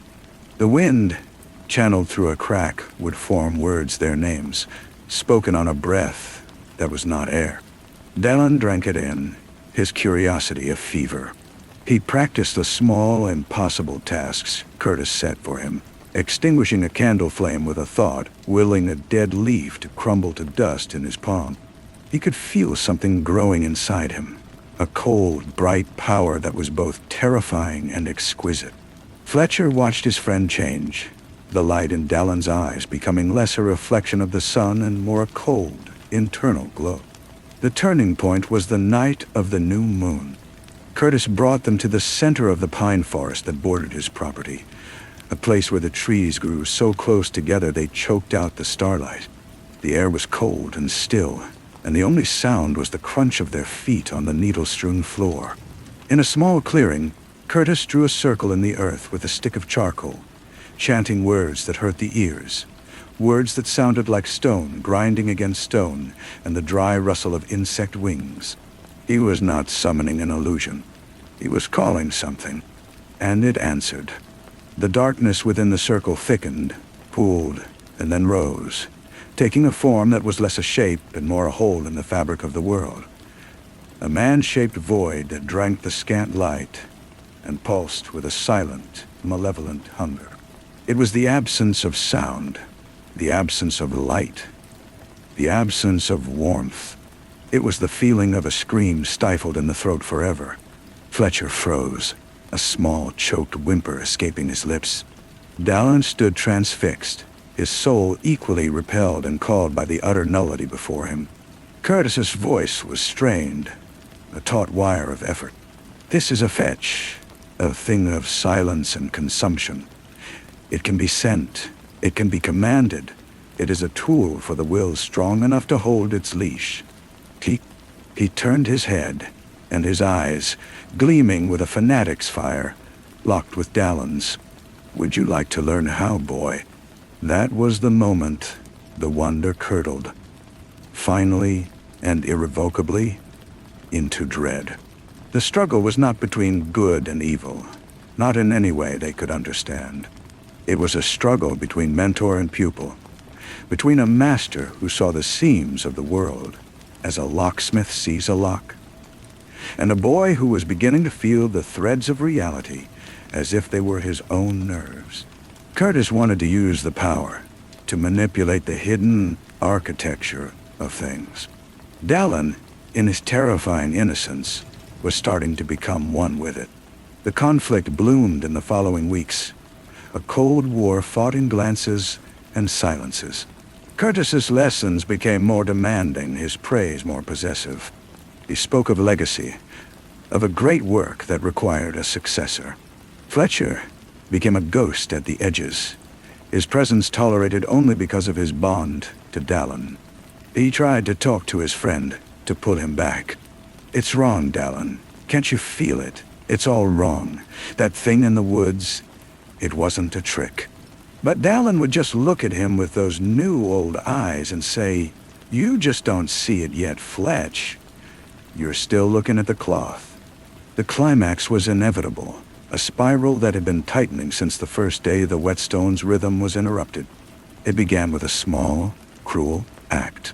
The miller's cat, a fat, beloved tabby, went missing. The whole town searched for 2 days. Dallin found it, or what was left of it, behind the barn. It was perfectly intact, utterly unmarked, and cold as marble. It was not dead in the way things die. It was simply empty, as if its insides, its life, its sound, its warmth, had been neatly extracted. Dallin looked at the hollowed-out shell of the creature and knew, with a certainty that froze his blood, that Curtis had done it. A lesson, a demonstration, a warning. That night he confronted the magician in the barn. The air was electric, thick with the smell of ozone and old hay.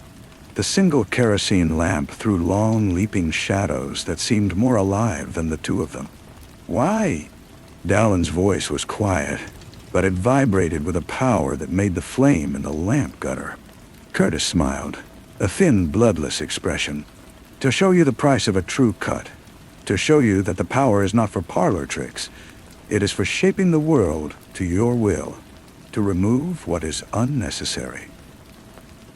"It was a cat," Dallin said, and the simple words were an indictment. "It was a lesson," Curtis countered. "You are nearly ready, but you cling to sentiment, to him." He gestured dismissively towards the barn door, beyond which Fletcher was undoubtedly hiding, listening in terror. "He is an anchor, dragging you back into the mundane. You must cut him loose." And in that moment, Dallin saw the final, horrible seam. The seam Curtis intended to pick was the one that tied him to Fletcher, to his own childhood, to his own humanity. He saw the magician's will, a cold, sharp thing like a surgical scalpel, poised to make the cut. He saw the fetch, a deeper patch of darkness coalescing in the corner of the barn, called by its master's desire. "No," Dallin said. It was not a shout. It was a statement, a command. The power that surged through him was not the cold, borrowed thing of Curtis's lessons. It was his own, born of his love for his friend, his grief for the cat, his rage at the violation of the world's simple, sacred truths. It was hot and bright and terrifyingly vast. He did not gesture. He did not speak a spell.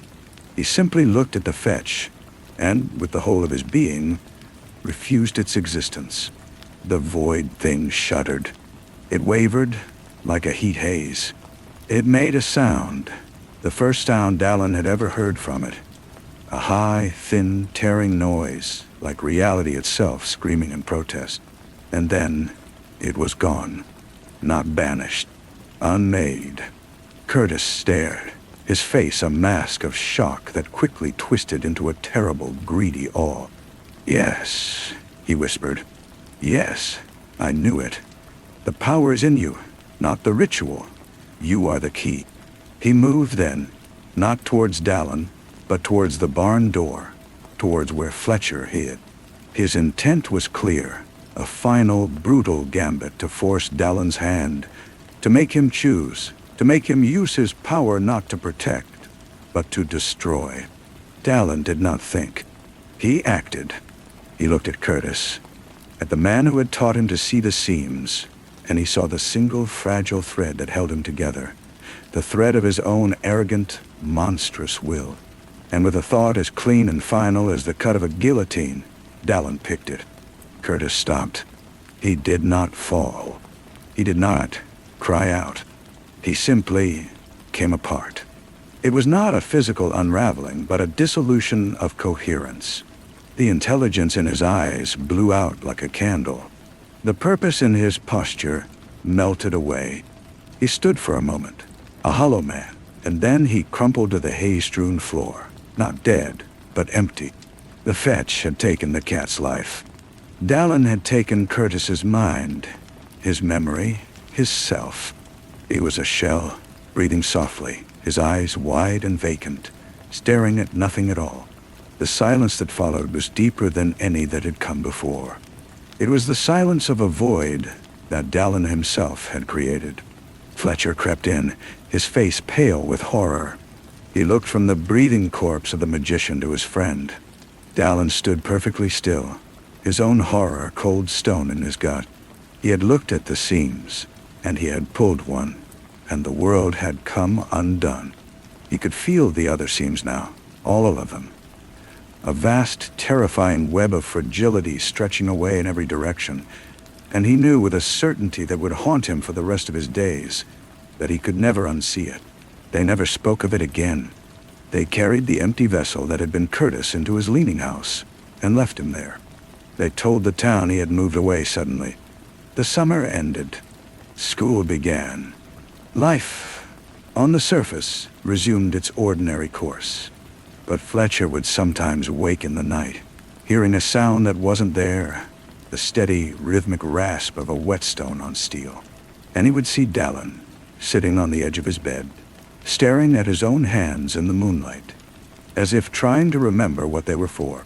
The curious, vibrant boy was gone, replaced by a quiet, watchful young man who flinched at sudden noises, and who could, if you watched very closely, sometimes make a falling leaf hang in the air for a heartbeat too long before it continued its descent to the earth. Years later, long after Fletcher had moved away, trying to outrun the memory of that summer, long after the town had forgotten the strange magician on Gable Road, the old Henderson place was finally condemned.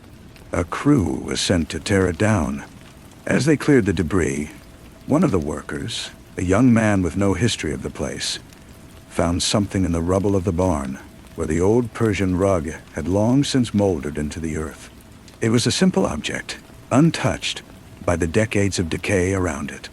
It was a single long-bladed knife, its steel perfectly polished, its edge so sharp it seemed to cut the very light, lying alone on the packed dirt where two boys had once sat, and learned that the world was not what it seemed. The worker, a man named Joe, who thought only of his paycheck and the cold beer waiting for him at home, picked up the knife. It was cold, unnaturally so, a chill that seeped into his palm and traveled up his arm like a shiver. He meant to toss it into the back of the truck with the other scrap, but he didn't. He held it, turning it over. The polished steel seemed to drink the daylight, reflecting nothing, offering only a flat, dark void. For a moment, he felt a profound and unsettling sense of loss, a grief for something he could not name. He saw, clear as memory, the image of a fat tabby cat sleeping in a sunbeam. The image was warm and peaceful, and its contrast with the cold dread in his chest was so violent, he almost dropped the knife. He shook his head, clearing the strange fugue. Must be the heat, he thought. He slid the knife into his tool belt, deciding to keep it. It was a fine piece of steel, after all. It would be useful. That night, in his small, cluttered kitchen, Joe used the knife to slice a tomato for his dinner. The blade passed through the ripe flesh without resistance, not even a squish. It made a clean, perfect cut, so clean that the two halves of the tomato did not bleed their seeds onto the cutting board. They sat there, pristine and dry, as if their insides had been surgically removed. Joe stared at them, the fork frozen halfway to his mouth. The kitchen was utterly silent. He realized the familiar hum of the refrigerator was gone. The ticking of the clock on the wall had ceased. The world had been muted. He dropped the fork with a clatter, and the sound was shockingly loud. A gunshot in the dead air. The normal sounds of the house rushed back in a dizzying wave. He looked at the knife, now lying beside the unnerving tomato. He knew, with a primitive bone-deep certainty, that the silence had come from the blade. He wrapped it in a rag and shoved it into a drawer, deciding to get rid of it in the morning. But he didn't. The next day, he found himself taking it out of the drawer, unwrapping it, just to feel its weight. He practiced making cuts in the air. He found that if he focused, he could slice the sound of a barking dog from the neighbor's yard right out of the atmosphere, leaving a pocket of perfect ringing quiet. It was a power, a tiny, terrifying power. And it was his. He started carrying the knife with him everywhere, a secret talisman. He was no magician, no hungry-eyed boy. He was just a man. But the tool remembered its purpose. It remembered the lesson of the intent. And in a town that had forgotten magic, a new and clumsy student had just found his first primer. The cut had been made, and the seam was still open, waiting for any willing hand to pick at its threads. He began with small, thoughtless acts. A crying child on the bus would suddenly fall silent, not from comfort, but because the sound had been neatly excised from the air around it. The constant drone of a lawnmower would vanish for a full minute, leaving the neighborhood in an eerie, unnatural hush before roaring back to life. Joe didn't think of it as magic. He thought of it as a convenience, a strange quirk of the peculiar knife he now carried in his pocket. He felt a grim satisfaction each time he used it, a feeling of control in a life that had always felt rudderless. The knife, however, was not a mere tool. It was a repository, a vessel that had been tempered in the moment of Dallin's terrible choice and Curtis's subsequent unraveling. It held the echo of that void, the memory of the fetch's consumptive silence. And it was hungry. Joe's small, selfish uses were like drops of water to a man dying of thirst. The knife began to suggest larger meals. He was at the grocery store, waiting in a long, slow line. The woman in front of him was arguing with the cashier over a coupon. Her voice a shrill, grating whine that set his teeth on edge. Without even thinking, his hand closed around the knife in his pocket. He focused on her voice, on the specific, irritating frequency of it, and made a mental slice. The effect was immediate and horrifying. The woman's mouth continued to move, her face contorted in anger, but no sound emerged. Not just her voice, but all sound from her. The rustle of her clothes, the tap of her fingernails on the counter, the very air displaced by her gestures, it was all gone. She was a frantic, silent movie playing out in the middle of the bustling store. She clutched at her throat, her eyes wide with a terror she could not scream. The cashier stared, dumbfounded. Joe felt a cold thrill, followed by a wave of nausea. He released his mental grip, and sound crashed back over her. A strangled gasp that turned into a sob. He hurried from the store, his heart hammering. That night, the knife felt heavier in his hand. It seemed to pulse with a faint, cold rhythm. He dreamed of a barn, of two boys, and of a man with eyes like empty windows. He woke up with the word Dallin on his lips, a name that meant nothing to him. The knife was on his bedside table, and in the pale moonlight, the blade looked less like steel and more like a sliver of solidified night. He knew he should throw it into the river, bury it, get it as far from himself as possible. But the power was addictive. The world was so loud, so messy, so full of unnecessary things. The knife offered a way to tidy it up, to impose a quiet, brutal order. He started practicing in the woods outside of town, aiming his intent at larger targets. He silenced a whole chorus of crickets, then a gust of wind, leaving the trees to sway in absolute quiet. He found he could cut more than sound. He could cut feeling. He sat on a park bench, and focusing on a bickering couple across the lawn, he sliced the emotion from their argument. They stopped mid-sentence, their anger gone, replaced by a blank, bewildered calm. They looked at each other as if they were strangers, then walked away in opposite directions. Joe was no longer just a man with a strange knife. He was becoming a surgeon of reality, and the knife was his scalpel. He never wondered about the cost, about where the sound and the feeling went. He didn't care.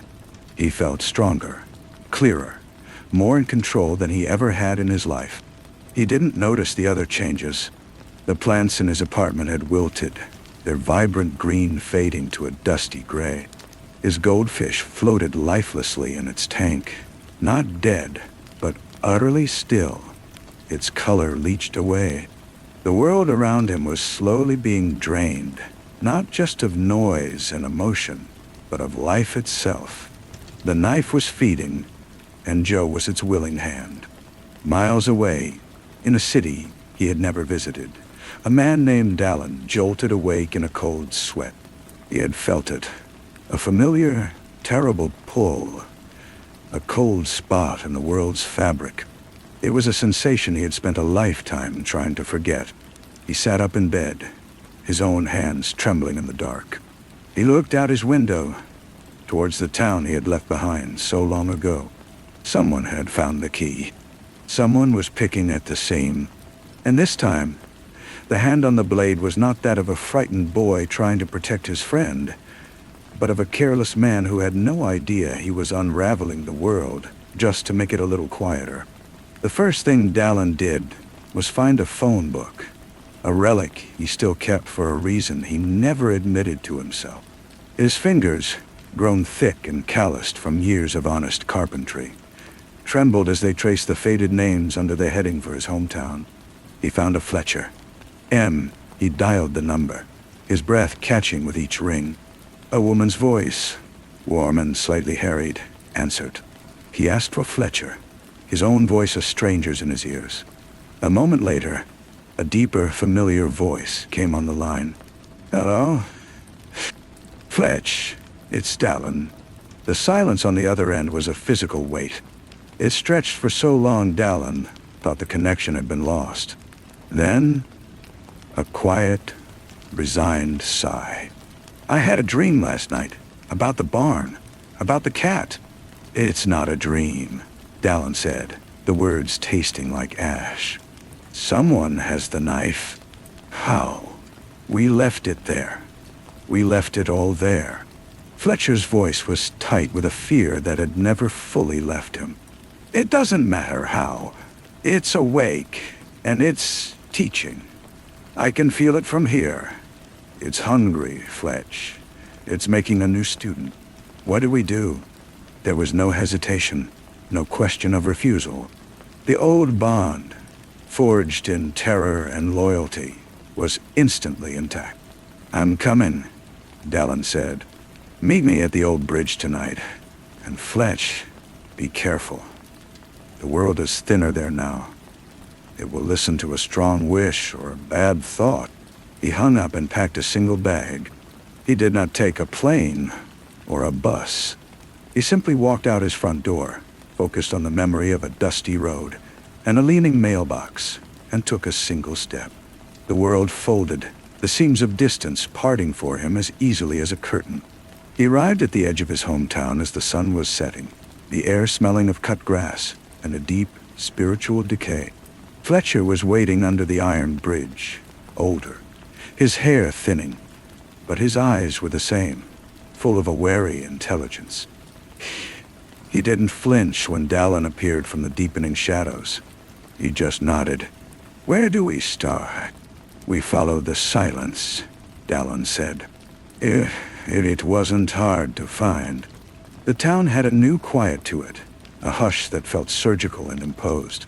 It was in the way people avoided each other's eyes on the street, their conversations polite and empty.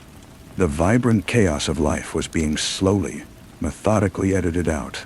They asked a few careful questions at the local diner, and a waitress mentioned a worker named Joe, a quiet man who had been on the crew that tore down the Henderson place. She said he'd been keeping to himself lately, but that his garden had died all at once, which she thought was strange. They found his apartment on the outskirts of town. The air around the building was still and heavy. No birds sang from the power lines. No music drifted from open windows. Dallin placed a hand on the faded siding and closed his eyes. He could feel it. A web of tiny, precise cuts. A latticework of nullity radiating from a single point inside. "He's in there," Dallin whispered. "And he's not alone. The knife is with him. It's pleased." Inside, Joe was staring at a fly buzzing against a window pane. The sound was an irritant, a tiny flaw in the perfect quiet of his home. He held the knife, not even needing to touch it with his skin anymore. His will was enough. He focused on the fly, on the vibration of its wings, and prepared to make one final, neat cut to remove the annoyance forever. He never heard his door open. "Stop," Dallin said. The word was not loud, but it filled the room, solid and undeniable. The fly buzzed on, untouched. Joe spun around, his face a mixture of shock and anger. He saw two men, one he didn't recognize, tall and grim, with eyes that seemed to see the structure of the air itself. The other man he vaguely knew, the quiet librarian, Fletcher. "Who are you? Get out of my house," Joe snarled, his grip tightening on the knife. He felt its cold confidence flow into him. "You don't understand what you're holding," Dallin said, his voice low and urgent. "You think it's a tool. It's not. It's a teacher, and its only lesson is consumption. It's using you to make a hole in the world." "Well, it gives me control," Joe shot back, his eyes gleaming with a fanatic light that was not entirely his own. This town was full of noise and nonsense. I'm fixing it. I'm making it clean. "You're making it dead," Fletcher said, his voice shaking. "Just like the cat." Joe blinked, the memory of the tabby cat flashing in his mind. But the knife's influence smothered his unease. "It's a small price for order." Dallin took a step forward. "Give me the knife, Joe. Before it's too late. Before you make a cut you can't take back." "No," Joe said, and he lunged. He didn't lunge at Dallin with the blade. He turned and swiped at the space between Fletcher and the world. It was a brutal, clumsy cut, but it was fueled by the knife's ancient, ravenous power. Dallin felt the seam rip. A tear in the fabric of reality aimed at severing Fletcher's existence. Dallin didn't try to counter it. He didn't have time. There was only one thing to do. A terrible, final thing he had promised himself he would never do again. He looked at Joe. Not at his body, but at the glowing, corrupted thread of his will. The thread that the knife had so perfectly intertwined with. It was a tangled, ugly thing, and with a sorrow that felt older than the hills. Dallin reached out with his mind and picked it. Joe froze. The knife clattered to the floor. The arrogant light in his eyes vanished, replaced by a profound, empty confusion. He looked around the room as if he had never seen it before. He looked at his hands, then at the two strangers. "Who?" he mumbled. "What am I?" He was gone. The person he had been was neatly excised, his mind and memories and will cleanly extracted, and fed to the hungry void within the knife. He stood there, a hollow man, breathing softly. The knife lay on the floor between them, dark and gleaming. The silence in the room was now a natural one, heavy with grief and horror. Fletcher stared at Joe, then at Dallin, his face a mirror of the same awful understanding they had shared in the barn decades ago. Dallin walked over and picked up the knife. It was cold, so cold it burned his palm. He could feel its consciousness, its simple, endless hunger. It had been defeated, but it was not destroyed. It could not be destroyed. It was a principle, a negative space that would always exist, waiting for another willing hand. "What do we do with it?" Fletcher asked, his voice a hoarse whisper. Dallin looked at the blade, then at his oldest friend. "We can't hide it. We can't leave it. It will always call to someone." He took a deep breath. "A thing of silence needs a silent keeper. A thing of consumption needs a warden who wants nothing." Fletcher understood. "You, ice." Dallin nodded, his face a mask of weary resolve. "I am the one who saw the seams. I am the one who made the first cut. The responsibility is mine." He closed his hand fully around the hilt, accepting the cold, accepting the burden. "I will take it to a place where the seams are strong. I will carry it, and I will make sure no one ever finds it again." He didn't say goodbye. He just looked at Fletcher one last time, a look of profound apology and unbreakable friendship. Then he turned, and with a knife in his hand, he made a final, different kind of cut. He parted the seams of the world, not to travel through space, but to step out of it. He walked into the space between moments, into the quiet at the heart of things, and the world sealed shut behind him, leaving no trace he had ever been there at all. Fletcher stood in Joe's silent apartment for a long time, the only sound the soft, lost breathing of the hollowed man. He looked at Joe, who had wandered to the window and was staring out with the vacant curiosity of an infant. There was nothing left of the man who had wielded the knife. No anger, no fear, not even a flicker of self. The justice of it was absolute, and it chilled Fletcher to the bone. He knew he couldn't stay. He couldn't explain this. He led Joe gently by the arm, sitting him down on the sofa. He then went to the kitchen and made a simple phone call, his voice carefully calibrated to sound like a concerned neighbor. He reported a man behaving strangely, possibly a stroke, at Joe's address. Then he slipped out the back door as the first sirens wailed in the distance. The town felt different as he walked away. The oppressive, manufactured quiet was gone, but so was the normal, comforting hum of life. It felt raw, like a wound that was just beginning to scar over. The memory of Dallin's final look was burned onto his retina. It was the same look he'd given him in the barn, all those years ago, just before he picked the thread of the cat. A look of terrible necessity. Weeks passed. Joe was placed in a long-term care facility, a medical mystery. The doctors called it a sudden and profound degenerative dementia. Fletcher visited him once. Joe was sitting in a sunroom, watching a bird feeder. He showed no recognition, but he smiled faintly at the fluttering sparrows. It was a peaceful emptiness, which somehow made it worse.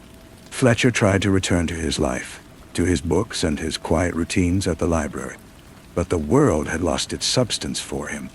Every silence now felt like a potential. Every shadow held the ghost of a seam. He was the only one who knew, the only keeper of the truth. He started to research, not magic, but memory. He read about trauma, about shared delusions, about the stories people tell themselves to survive the impossible. He found no answers, only a deepening certainty that he and Dallin had not been deluded. They had been witnesses. One evening, shelving books in the history section, his hand brushed against a heavy, leather-bound volume of local folklore. It was a book he had handled 100 times, but this time, a slip of paper, brittle and yellowed, fluttered from between the pages. He picked it up. The handwriting was Dallin's, a script he hadn't seen since they were boys. It was a map, not of roads and rivers, but of landmarks only they would recognize. The crooked oak, the standing stone in Miller's Field, the dry creek bed. It led to a place deep in the woods, a place they had called the Quiet Glen as children, a spot where sound always seemed muted.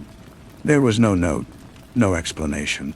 It was simply there, a breadcrumb, a thread. Fletcher didn't hesitate. He closed the library early, drove to the edge of the woods, and began to walk. He followed the map by memory in moonlight, the path unfolding in his mind as if he had walked it yesterday. He found the quiet glen just as the moon reached its zenith. The air was still, but it was a natural stillness, the deep, breathing quiet of the earth at rest. In the center of the glen, something gleamed in the moonlight. It was a locket, an old, tarnished silver thing, lying on a flat stone as if it had been waiting for him. He picked it up. It was warm. He pressed the clasp, and it opened. Inside, there was no picture. Instead, there was a tiny, perfect knot of what looked like twisted shadow, a solid piece of nothingness that seemed to drink the light around it. He knew what it was instantly. It was a stitch, a suture made from the same stuff as the void, but woven with intent. It was not a key, but a lock. It was Dallin's final message. He hadn't just disappeared to guard the knife. He had left behind a way to mend the seams, to reinforce the world against the next careless hand, the next hungry eye. Fletcher closed the locket and felt its warmth seep into his chest. He was no longer just a witness. He was a warden. His library, his quiet life, his knowledge of the town and its people, it was all a front for a deeper purpose. He looked up at the stars through the canopy of trees. The universe felt vast and fragile, a tapestry of light and sound held together by the thinnest of threads. He tucked the locket into his shirt against his skin. It was a heavy responsibility, but for the first time since Dallin had left, Fletcher did not feel alone. The work was not over. It had simply changed hands. Story 4. The silence in the city that morning was not a quiet thing. It was a presence, a thick and woolen blanket smothering the usual sounds of life, until all that was left was the frantic thrum of my own blood in my ears. It was a silence you could hear, a distorted frequency humming just below the threshold of notice, a void that pulled at the edges of reality. I stood at my apartment window, a cup of coffee cooling in my hand, and looked down at the stalled traffic on the street below. The cars were there, a river of frozen metal, but their drivers were not honking, not shouting. They were simply sitting or standing beside their open doors, faces tilted upward like sunflowers seeking a poisoned sun. This was how it began, not with a scream, but with a hush. My name is Maloney. I am an epidemiologist, a cartographer of calamity. My trade is in patterns, in the invisible vectors that connect one human life to another in a chain of suffering. This, I knew from the first unnatural quiet, was a new map entirely. The news channels, when they still functioned, called it the stillness, a neurological event, a mass psychogenic illness. They were wrong. I had seen the early reports from the city morgue, the ones that hadn't been scrubbed from the servers. The subjects presented with extreme photophobia, a catastrophic drop in core body temperature, and a peculiar recalcitrant anemia that no blood transfusion could correct. And then there were the whispers from the nurses, the ones who worked the night shift in the newly erected quarantine wards. They spoke of patients whose eyes, in the dim light, seemed to hold a liquid, smoky darkness, and of a smell that clung to the isolation rooms, a scent of old soil and spoiled wine. The city, our great growing machine of steel and glass, was becoming something else. The landscape itself was turning against us. I noticed it on my sanctioned drives to the Centers for Disease Control field office. The light falling through the grimy windshield seemed thinner, leaching the color from the world, painting everything in shades of ash and bone. The shadows between buildings grew deeper, more substantive, as if they were clotting. At night, the darkness was no longer an absence of light, but a solid thing, a velvet pressure against the windows. You could feel it watching, and the sounds. The silence would break, not with a familiar urban chorus of sirens and distant laughter, but with isolated, inexplicable noises. the dry rustle of something moving through a pile of dead leaves long after the leaves had been swept away. A high, thin whistling that seemed to come from the very bricks of the buildings. The soft, wet crack of a bone breaking in an alleyway where no one walked anymore. It was Kendrick who found me. He was a man built of angles and gristle, with eyes the color of a winter sky, and a face that looked like it had been carved from an old fence post. He smelled of dust and gun oil. He waited for me one evening outside the CDC office, leaning against a lamppost whose light had died days before. "They're not sick, Dr. Evans," he said, his voice a low rasp, like stones grinding together. He didn't ask if I was Melanie. He knew. "The infection," I began, my professional training a fragile shield. "Is no infection," he interrupted, his gaze sweeping the deserted street. "It's a conversion, an awakening. They're drinking the silence. They're feeding on the warmth you people bleed into the air every second of your noisy, frantic lives." None. He spoke not with the fanaticism of a zealot, but with the weary certainty of a geologist describing the slow, inevitable grind of tectonic plates. He called them the quiet ones, the never dead. He called it the ancient design. He carried with him a leather satchel filled with things that made no sense to my scientific mind. Vials of black earth, a compass whose needle spun lazily without settling, pages torn from books so old the script looked like the tracks of insects. "They have a master," he said as we took shelter in a deserted library I used as a secondary lab. The air inside was heavy with the smell of decaying paper and something else, a faint, coppery tang, an old one. The first quiet. He slept under this city for a century or more, in the deep places where the old rivers run. We built our foundations right over his tomb. All our noise, all our industry. It was an alarm clock. And now he's awake, and he's calling his children home. Kendrick's knowledge was a different kind of data, a folklore of fear. He showed me how the patterns of the outbreak followed the city's subterranean waterways, the buried creeks and forgotten sewers. He explained that the light they feared was not sunlight, but a specific, pure frequency of it, a resonance that their altered bodies could no longer tolerate. The weak sodium vapor glow of the streetlights, the sterile fluorescence of our offices, that was their domain now. They were creatures of the polluted modern night. Our small band of survivors coalesced slowly, drawn together by chance and shared dread. There was Leo, a transit worker who had seen a subway train pull into a station filled only with still, pale figures who did not breathe. There was Anya, a young artist whose entire apartment building had fallen silent overnight. The only sound left behind a persistent, rhythmic dripping from the floor above that no investigation could locate. We were a fragile coalition, the scientist, the hunter, and the haunted. We hid in the high places, in the dusty attics of old brownstones, watching the streets below become a stage for a new kind of theater. The authorities were useless. The mayor gave speeches from a bunker, his face a mask of sweaty denial. The National Guard set up checkpoints that were overrun not by force, but by a creeping, silent paralysis. The soldiers would simply stop moving, their weapons falling from slack hands, their eyes clouding over with that same smoky darkness. The city was being unmade from the inside out. The climax came on a night when the distorted silence was finally broken by a sound, a single clear note that cut through the static of our fear. It was a bell, tolling from the old cathedral downtown, a place long since secularized and forgotten. Kendrick stiffened, his hand going to the long wooden stake he carried in his coat. "He's calling them," Kendrick whispered, his face grim. "The first quiet. He's gathering his flock for the final sacrament.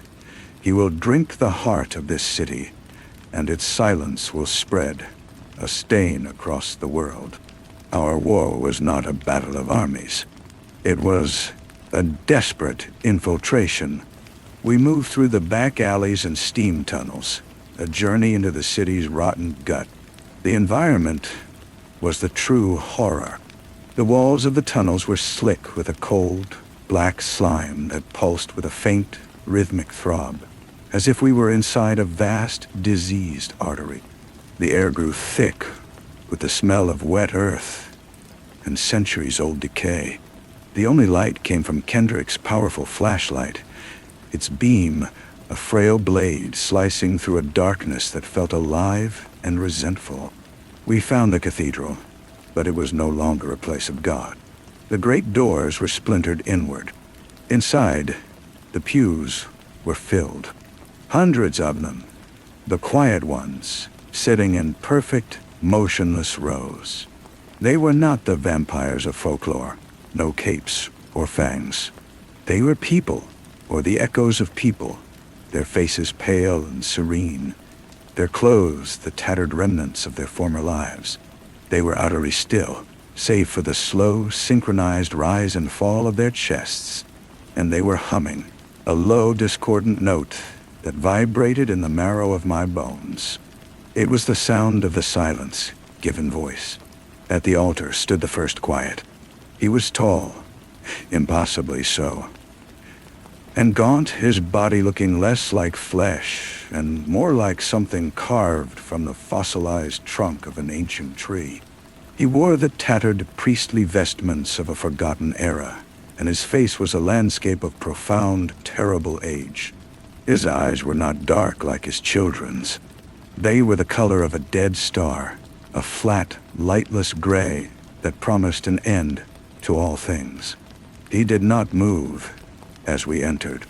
He simply was, a fixed point in the turning universe, a mouth waiting to be fed. Kendrick moved forward, a prayer on his lips that was older than the cross he held in his other hand. It was a hopeless, beautiful gesture. The first quiet turned his head, a slow, grinding motion, and looked at him.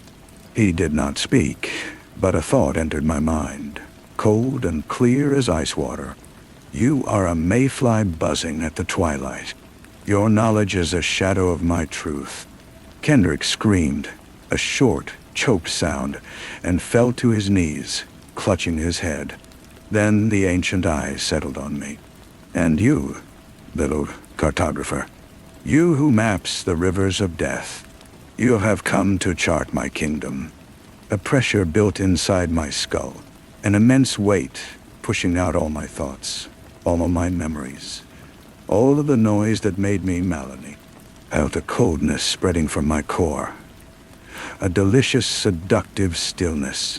I wanted to let go, to join the quiet, humming congregation, to be free of the fear, the pain, the frantic, useless struggle.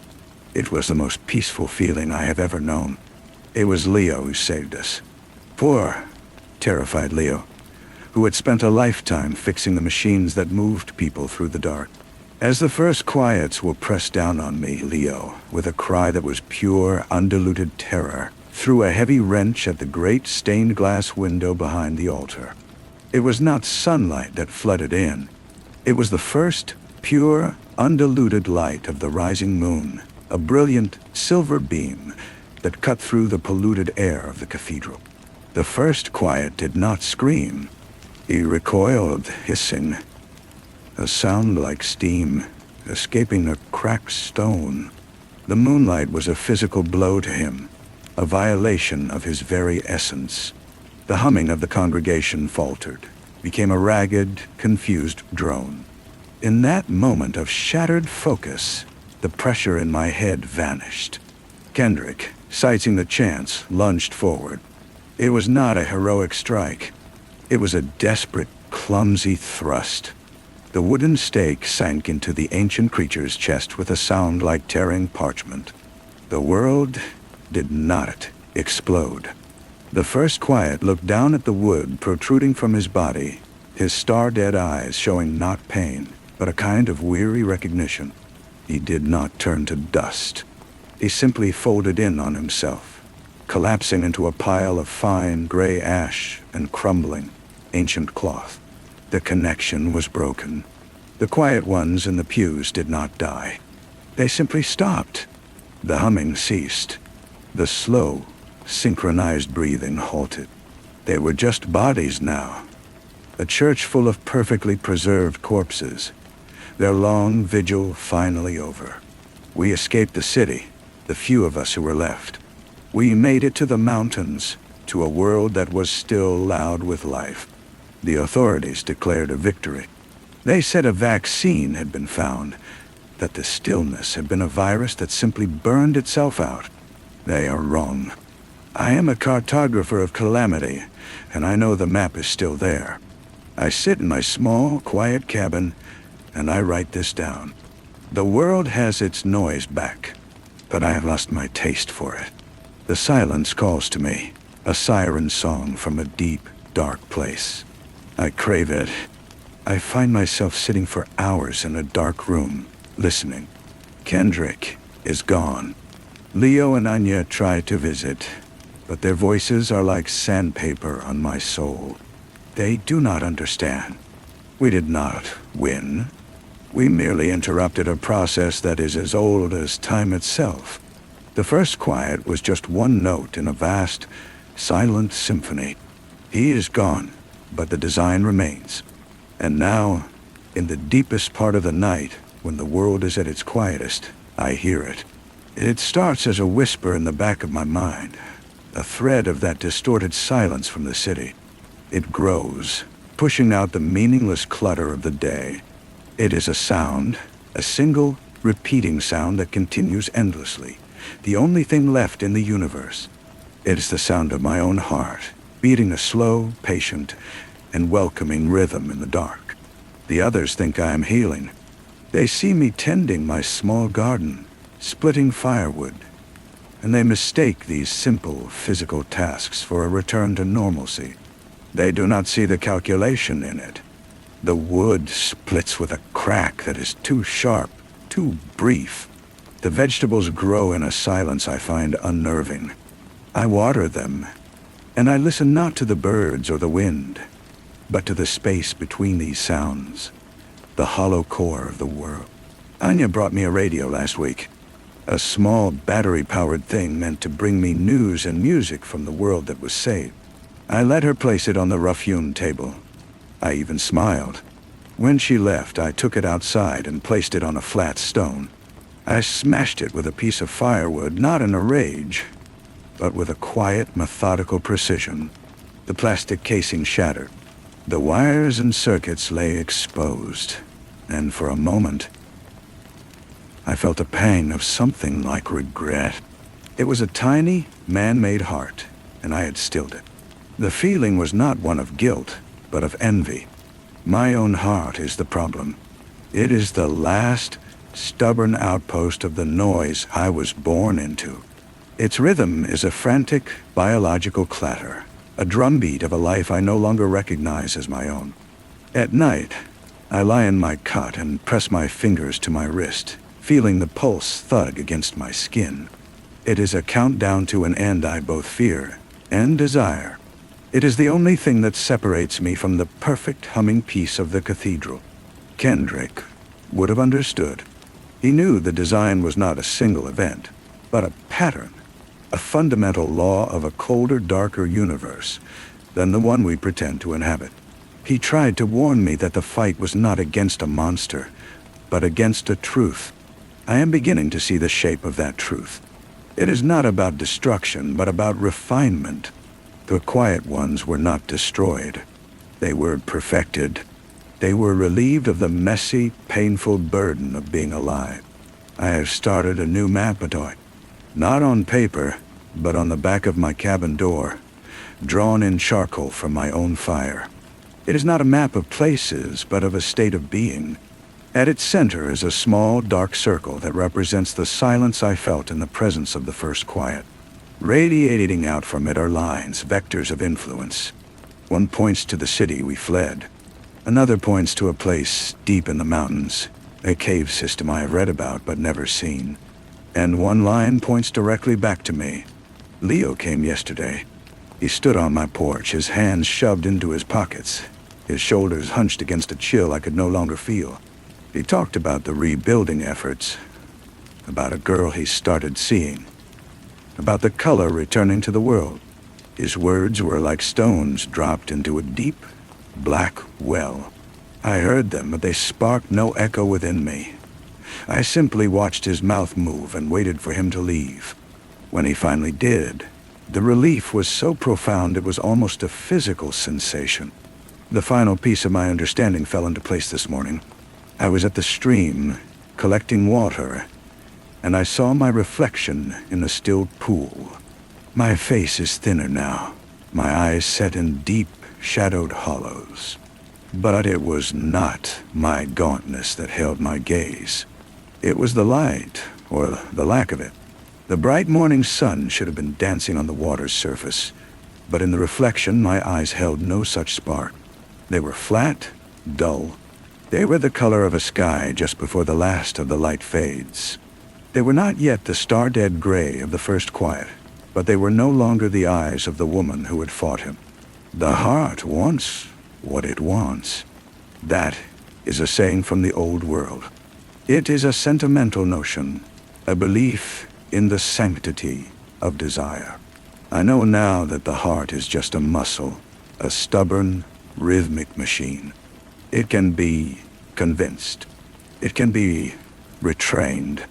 The sound begins again now, as I knew it would.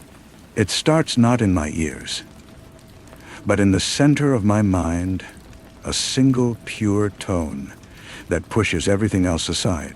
The memory of Leo's voice, the chill of the mountain air, the scent of pine, all of it is bleached away by this one, perfect note. It is the sound of the cathedral. It is the sound of the design. It is my true name being called. I will not fight it anymore. I sit in the middle of my cabin's single room, cross-legged on the cold wooden floor. I close my eyes. I focus on the beating in my chest, that frantic, panicked rhythm of a trapped animal. I pour the silence into it. I imagine the sound of the humming congregation wrapping around my heart, slowing it, gentling it, teaching it a new and more eternal tempo.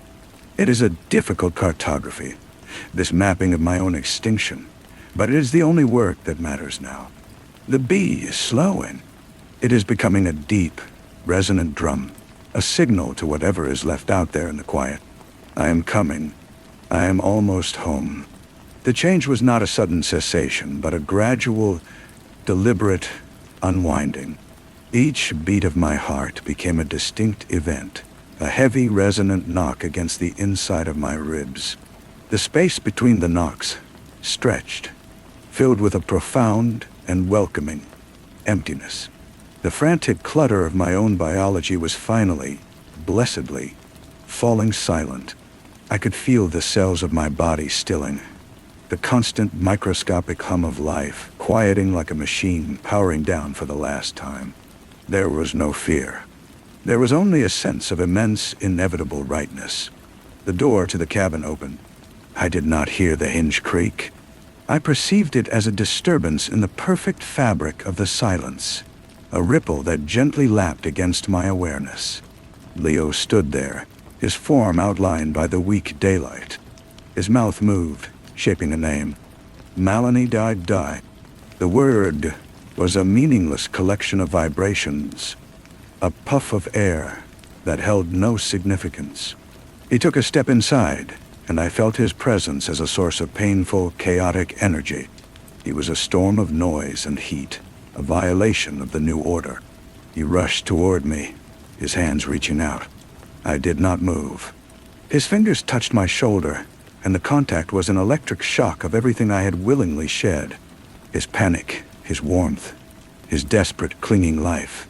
It was an assault. I looked up at him. My vision had changed. The world was not dark, but simplified. It was a composition of grays, a flickering, temporary pattern of light and shadow. The vibrant, noisy color of him was gone. His eyes met mine, and I saw the horror in them. He saw a flat, lightless gray that had fully claimed me. He saw the piece. He stumbled back, a strangled sound escaping his lips. It was the last noise I would ever hear from the outside world. It was a goodbye. He fled, taking his storm with him. The silence settled back, deeper and more complete than before. It was not an emptiness now, but a presence. It was a congregation of one, waiting to become many. I lowered my head. My heart gave one final deep, echoing thud, and then it stopped. The last thread was cut. I stood up. The motion required no effort. My body was no longer a burden, but a tool, perfectly still and perfectly obedient. I walked to the door and closed it, sealing myself inside the quiet. I did not need to see the world outside. I could feel it. I could feel the vast sleeping network of the design, a web of silence stretched across the continent, waiting for its nodes to awaken. The first quiet was gone, but the pattern remained. And a pattern can always find a new center.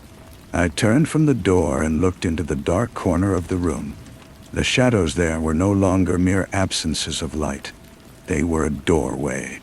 And from within that velvet darkness, something old and patient and deeply silent began to stir. It was not a sound.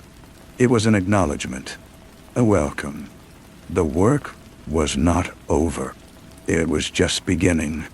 The stirring in the corner was not a movement of air or a shift of light. It was a deepening, a concentration of the quiet. From that profound stillness, a figure detached itself. It did not walk. It simply was, and then it was closer. It was a woman, her form composed of the same fossilized stillness as the first quiet, her hair a cascade of what looked like solidified smoke. Her eyes were the same dead star gray as mine now were. She did not speak into my mind as he had. The communication was purer, a direct transfer of knowing. The design is resilient. It seeks equilibrium. You have prepared this place. You have become a vessel. I understood. The cabin was no longer a refuge.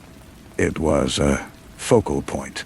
The map on the door was not a chart for me to follow, but a set of instructions I had drawn without knowing, a blueprint for a new anchor. The silence I had cultivated here was a fertile ground. We require a new heart for the city, she imparted. The old one was broken.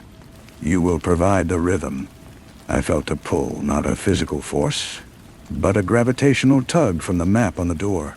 The line that pointed back to me was now the brightest, the most defined. I was the new instrument. I turned and faced the rough wood, my hand rising of its own volition.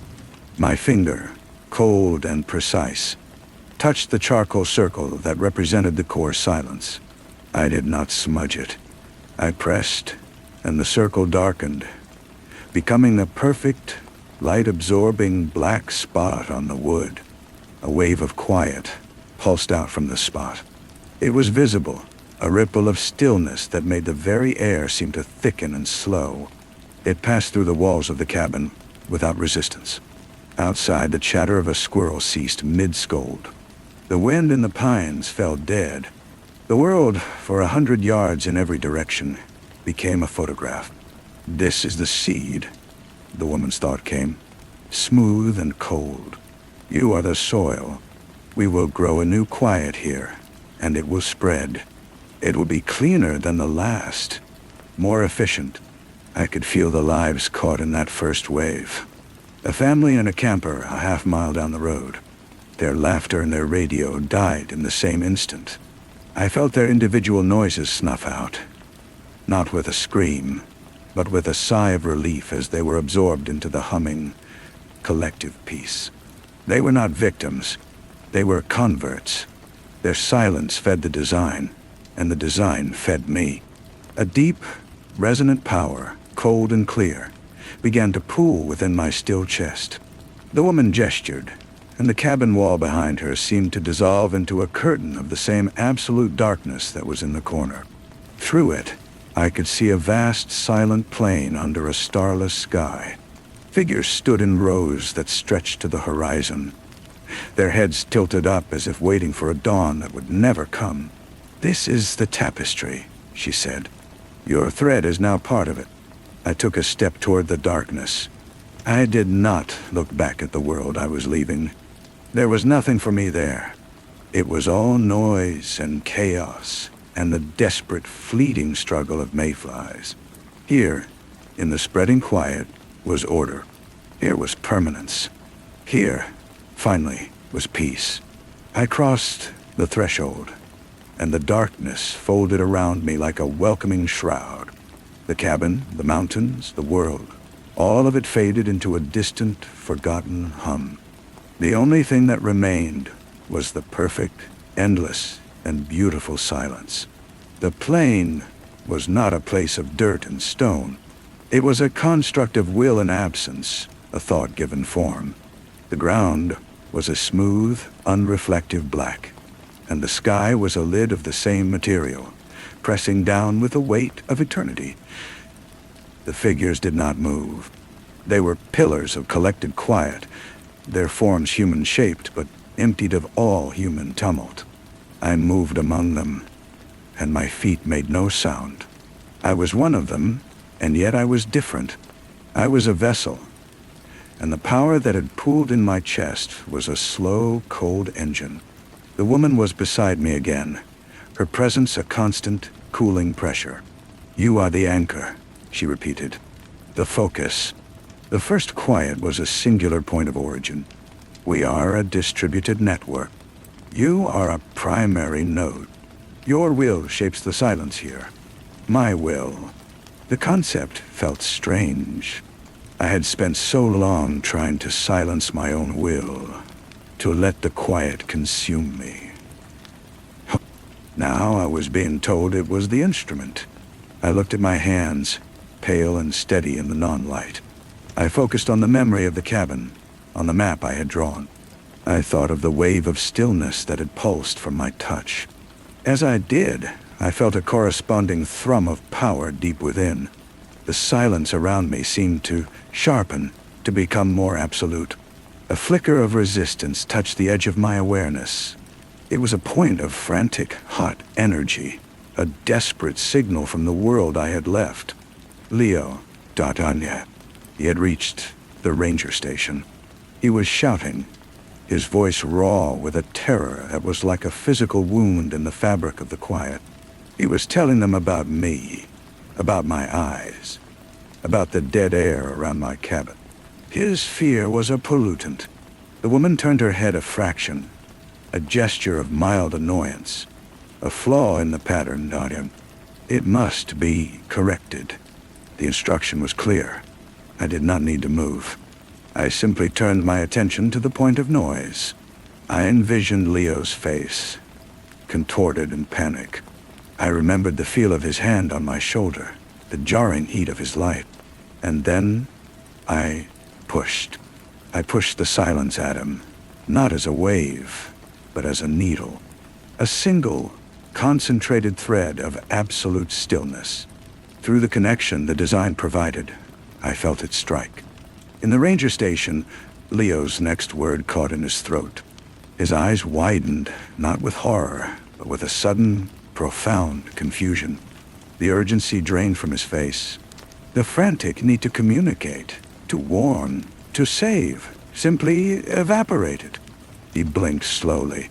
The radio in the station crackled with a dispatcher's voice, and the sound was a meaningless garble to him. He sat down heavily in a chair, his gaze turning inward. He was listening. He was hearing the first, faint whisper of the hum. The flaw was being smoothed away. It would not be a quiet one, not yet. He would be a carrier, a source of low-level static that would, in time, lull others into a state of receptive calm. It was efficient. It was merciful. A sense of purpose, vast and cool, settled over me. This was the true cartography. Not mapping rivers and mountains, but mapping the currents of existence itself, redirecting the noisy, chaotic flows of life into a single, serene, and endless ocean. The woman gestured again, and a new vista opened before us. We were looking down on a city, not the one we had fled, but a new one, bustling with life and sound. I could feel the collective roar of its millions of souls, a chaotic symphony of wants and fears. This is the next canvas, her thought came. It is loud. It is messy. It suffers. I looked upon the teeming city, and I felt no pity, no anger. I felt only a calm, analytical assessment. The noise was a sickness. The silence was the cure. The design was the method of its application. The power within me pulsed in a slow, patient rhythm, a clock counting down to a future where every city, every heart, would be as still and as peaceful as this plane. The work was indeed just beginning, and I was no longer Maloney, the cartographer of calamity. I was the cartographer of the great final quiet, and my map was nearly complete. The city's name was Viridia, a fact that surfaced in my mind from some forgotten archive of the old world. It meant nothing. It was a label for a collection of structures that housed a fever of life. From our vantage point, high in the non-space of the design, I could see its energy as a frantic, pulsing glow, a wildfire of consciousness. Each individual light was a story of pain and joy, a chaotic narrative that contributed to the deafening whole. We will not attack it, the woman's thought clarified. We will persuade it. A shock would cause resistance. A slow turning of the tide is met with relief. I understood. The needle I had used on Leo was a prototype. For a population of millions, a subtler approach was required. I extended my awareness, not as a single point, but as a fine mist, a blanket of suggestion. I sought not the people, but the spaces between them. The silent moments in a crowded subway car, the hush that falls just before sleep, the instant of loneliness in a bustling crowd. I poured the essence of the quiet into these cracks in the noise. In Viridia, a businessman on a packed train suddenly found the jostling and the chatter irrelevant. He closed his eyes and experienced a moment of pure, unadulterated calm, a feeling so foreign and so welcome that a single tear traced a path down his cheek. A mother, awake with a crying infant, felt her own frustration melt away into a detached, serene observation. The baby's wails became distant, unimportant. The child, feeling the shift in its mother, gradually quieted, its tiny body relaxing into a deeper sleep than it had ever known. The change was incremental, almost imperceptible. Crime rates began a slow, steady decline. Road rage incidents vanished. The frantic pace of the city's life developed a slight but noticeable drag. People started to describe a new feeling in the air, a comforting stillness that settled over them in moments of stress. They called it a miracle. They did not know it was a contagion. My focus was absolute. I was a gardener tending to a vast human field, patiently weeding out the noisy, chaotic growths. The power within me grew with every soul that found its way to the quiet. It was a feedback loop of perfect stillness. The woman stood beside me, a silent supervisor. Her approval was a drop of ice water in the ocean of my consciousness. Then, a flicker. A sharp, bright point of resistance flared within the city's dimming glow. It was not the frantic heat of Leosphere, but a focused, disciplined energy. It came from the old university district, a mind that was not succumbing to the gentle persuasion, a mind that was fighting back. I turned my attention there. It was a historian, an old man surrounded by books and artifacts from the time of the first quiet. He was piecing it together. He saw the patterns in the city's sudden placidity, the eerie resemblance to historical accounts of the initial outbreaks. He was not shouting his findings.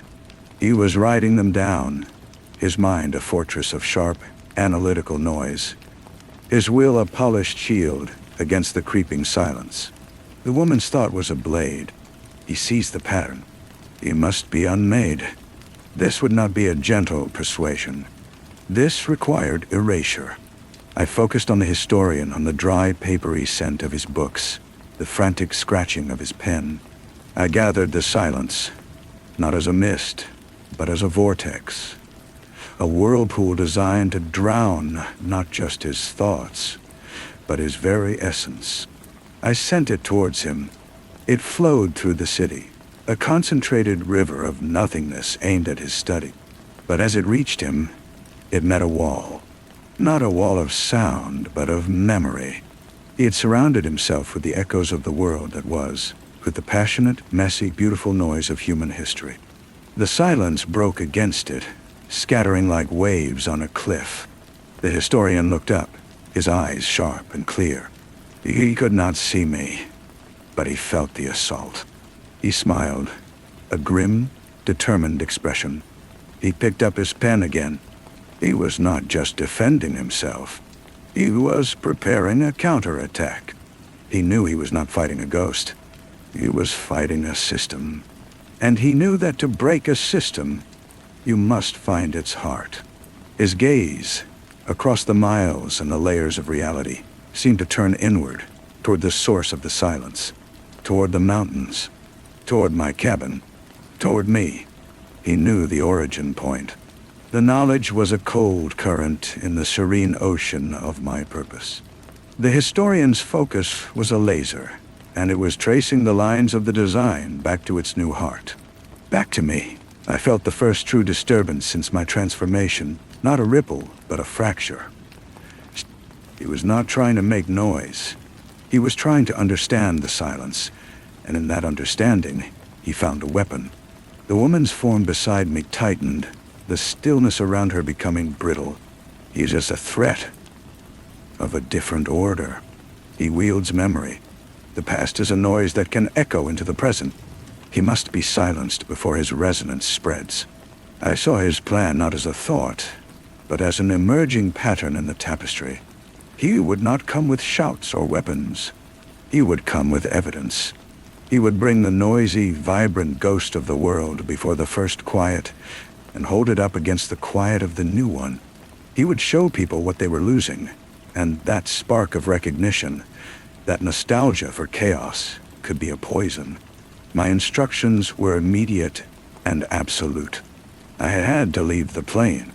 I had to return to the anchor point, to the cabin. The map on the door was both a source of power and of vulnerability. It had to be defended.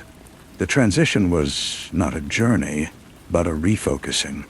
The starless plane vanished, and I was standing once more on the rough-hewn wooden floor. The cabin was exactly as I had left it, yet it felt different. It was no longer a refuge I had chosen, but a fortress I commanded. The air was thick and heavy, the silence a palpable shield. Outside, the world was a frozen painting. A bird was suspended mid-flight against the gray sky. A leaf hung motionless in the air, never to complete its fall to the forest floor. I walked to the door and placed my palm flat against the map. The charcoal lines were no longer mere carbon. They were conduits, throbbing with a slow, cold energy. I could feel the entire, spreading network of the design. A vast and silent kingdom whose borders I was steadily pushing outward. And I could feel the pinpoint of sharp, defiant light that was the historian, moving closer. He was in a vehicle, navigating the frozen roads with a determination that was itself a form of noise. He would be here soon. I did not prepare a trap. I did not gather weapons. I simply waited. I sat in the chair in the center of the room, my hands resting on my knees. I became the center of the silence, its source and its embodiment. The woman was with me, a statue in the corner, her presence a steady drip of guidance into my mind. Let him come, her thought whispered.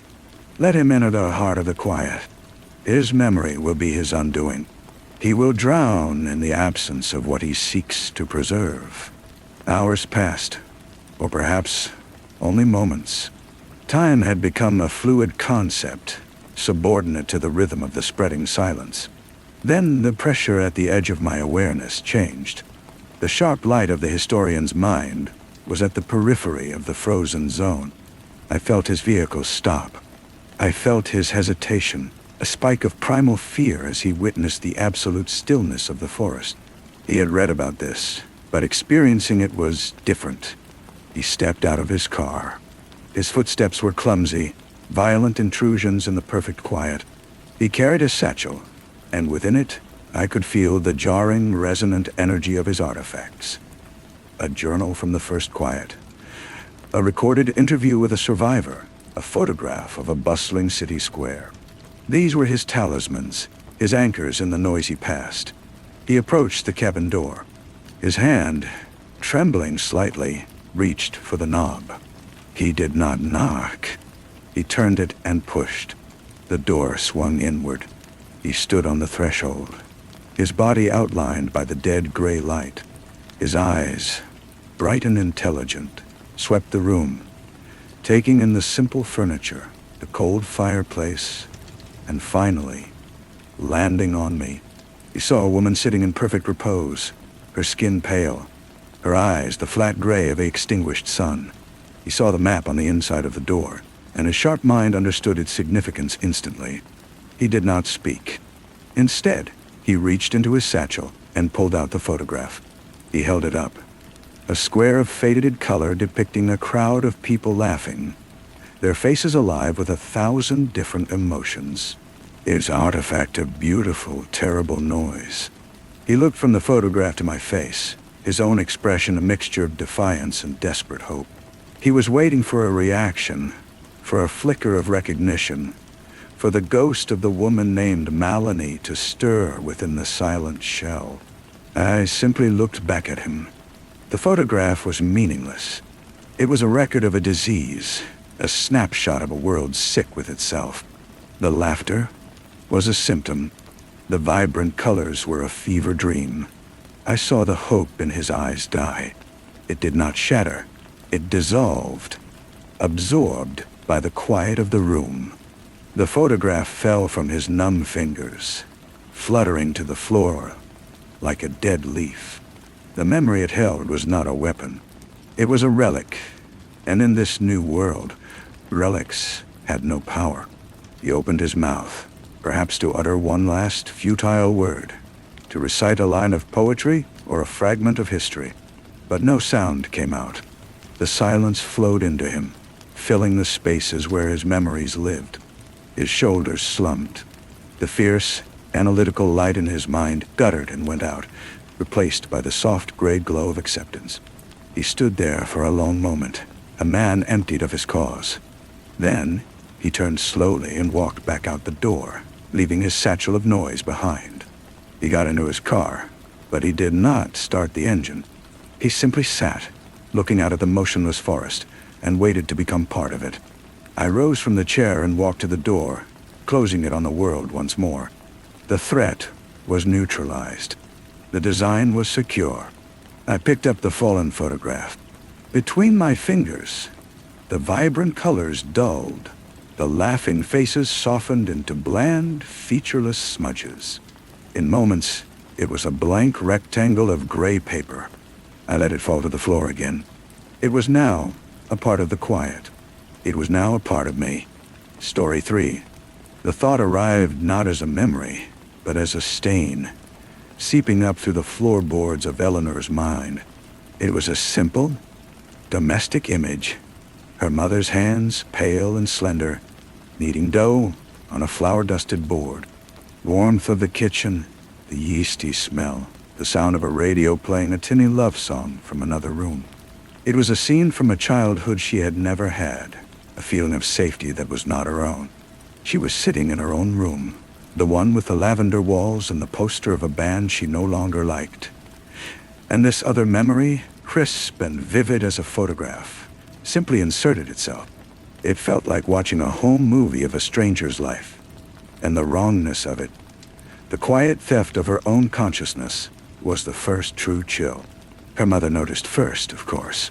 It was in the way Eleanor would sometimes look at her, a flat, assessing gaze that held no recognition, only a cool, antiquarian curiosity. She stopped calling her mom, not out of malice, but as if the word had simply evaporated from her vocabulary. She was just Miriam now, a woman who occupied the same house. Then came the smells. Miriam would wake in the deep, silent hours to the scent of ozone and wet earth, a metallic tang like old blood on the air, seeping from under Eleanor's door. The house, a tidy colonial on a street of identical tidy colonials, began to feel like a mask stretched over a rotting face. The church was the last resort, after the doctors found nothing, after the therapists spoke of dissociative episodes and stress. Father Aaron arrived on a Tuesday, the sky the color of dull slate. He was a man who carried his authority, not in his voice, which was soft, but in his stillness. He had done this before, in places with names he never spoke, and his eyes, the color of worn flannel, had seen the architecture of despair. With him was Father Carlito, young, his faith still a bright, sharp thing he was learning to wield without cutting himself. He believed in the maps his theology had provided, in the clear lines between salvation and damnation. Aaron knew the maps were often wrong. They set up in Eleanor's room. It was a violation, Carlito thought, to bring this ancient ritual into a space that still held a stuffed rabbit on the bed. They brought in a simple wooden cross, a vial of holy water, a Bible. The air in the room was thick and cold, a pocket of winter in the warm house. Eleanor sat on the edge of her bed, her posture not slumped in teenage boredom, but erect, regal, and utterly alien. She watched them arrange their tools with a faint, contemptuous smile. Aaron began with prayers, his voice a low, steady river of Latin. The words were meant to be a shelter, a wall of light. At first, nothing. The only sound was the frantic ticking of the clock on Eleanor's nightstand, and the ragged, nervous breath in Carlito's own chest. Then, a whisper. So soft it might have been the house settling. It came from Eleanor, but her lips had not moved. The voice was dry, a rustle of dead leaves. It said, "He doesn't believe." Carlito flinched. Aaron's eyes never wavered from the girl. "Ignore it," he murmured. "It lies. It always lies." The thing inside Eleanor, the unseen malevolent force that had taken up residence in the hollows of her bones, called itself many names. It spoke of buried histories, of crimes committed in the woods where their town now stood. It knew the secret shames of the men who came to the door, the skeptical figures, a doctor, a family friend, who stood outside, their rational minds buckling against the evidence of their senses. It would whisper a childhood nickname known only to a dying grandfather, or describe the exact pattern of a birthmark on a long-dead aunt. It had collected secrets like bruises. The days bled into a terrible rhythm. Aaron and Carlito would pray, and the thing would answer with a symphony of blasphemies. It twisted their own faith against them, quoting scripture with a serpent's tongue. It spoke of the void before creation, of a cold that was older than God. Eleanor's body became a battleground. Her head would twist on her neck until the tendons stood out like wires. She would speak in languages that had no business in a teenage girl's throat, guttural, phlegmatic tongues, or a beautiful, lilting dialect that a linguistics professor called in as a skeptic, identified as a dead form of Aramaic. The professor left white-faced and would not return their calls. Carlito's doubt was no longer about the existence of the demonic. It was about the nature of the fight. Was this a war for a soul? Or was it a brutal spiritual surgery that was killing the patient? Eleanor was fading, her own consciousness, a tiny, guttering candle in the storm of this other presence. He saw the look in Aaron's eyes, a grim, relentless fire, and he began to wonder if the priest was fighting the thing, or simply fighting, if the line between exorcist and the force he battled had begun to blur. The climax came on a night of howling wind. The house shook as if in a fist. Inside Eleanor's room, the temperature plummeted. Frost feathered the windows. The thing was no longer whispering. It was roaring. A sound that was less a sound and more a pressure. A force that threatened to crack their skulls. Eleanor's body levitated from the bed, hovering a foot above the mattress. Her back arched in a terrible curve. Her face was a mask of pure hatred. Her eyes black pools that reflected no light. "She is mine," the voice boomed, using Eleanor's vocal cords like torn silk. "The child invited me in. She was lonely. She was weak. You are nothing. Your God is a story told to children." Aaron, his face gaunt with exhaustion, thrust the cross forward. "In the name of Jesus Christ, I command you to tell me your name." A laugh. A sound of shattering glass and breaking bones filled the room. "I have as many names as the dead you have forgotten. I am the silence after the scream. I am the rot in the root. I am the thought that is not your own." Carlito felt his faith, that bright, sharp thing, shatter. He fell to his knees, not in prayer, but in despair. The rituals, the prayers, the holy water, it all felt like childish nonsense against this ancient, intelligent malice. He looked at Eleanor, at the torment etched on her features, and he understood the true horror. This was not a simple possession. This was an erasure. The thing wasn't just occupying her. It was consuming her memories, her personality, her very essence, and replacing it with itself. And in that moment of absolute hopelessness, he did the one thing the ritual forbade. He stopped commanding. He stopped fighting. He looked at the monstrous thing wearing Eleanor's face, and he spoke to the girl he knew was still trapped inside. "Eleanor," he said, his voice a broken whisper, barely audible over the din. "I remember you. I remember the rabbit. I remember the lavender walls. I remember your laugh. It's yours. Don't let it have your laugh." For a fraction of a second, the roaring ceased. The thing on the bed flinched. The blackness in its eyes flickered. A single human tear traced a path through the grime on Eleanor's cheek. Aaron saw his chance. He did not shout. He did not command. He simply placed his hand on Eleanor's forehead, his touch not violent, but gentle, a benediction. He spoke a single word, a name, but it was not the name of God.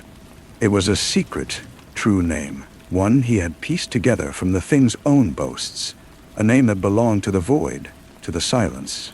He spoke it not as a weapon, but as a key.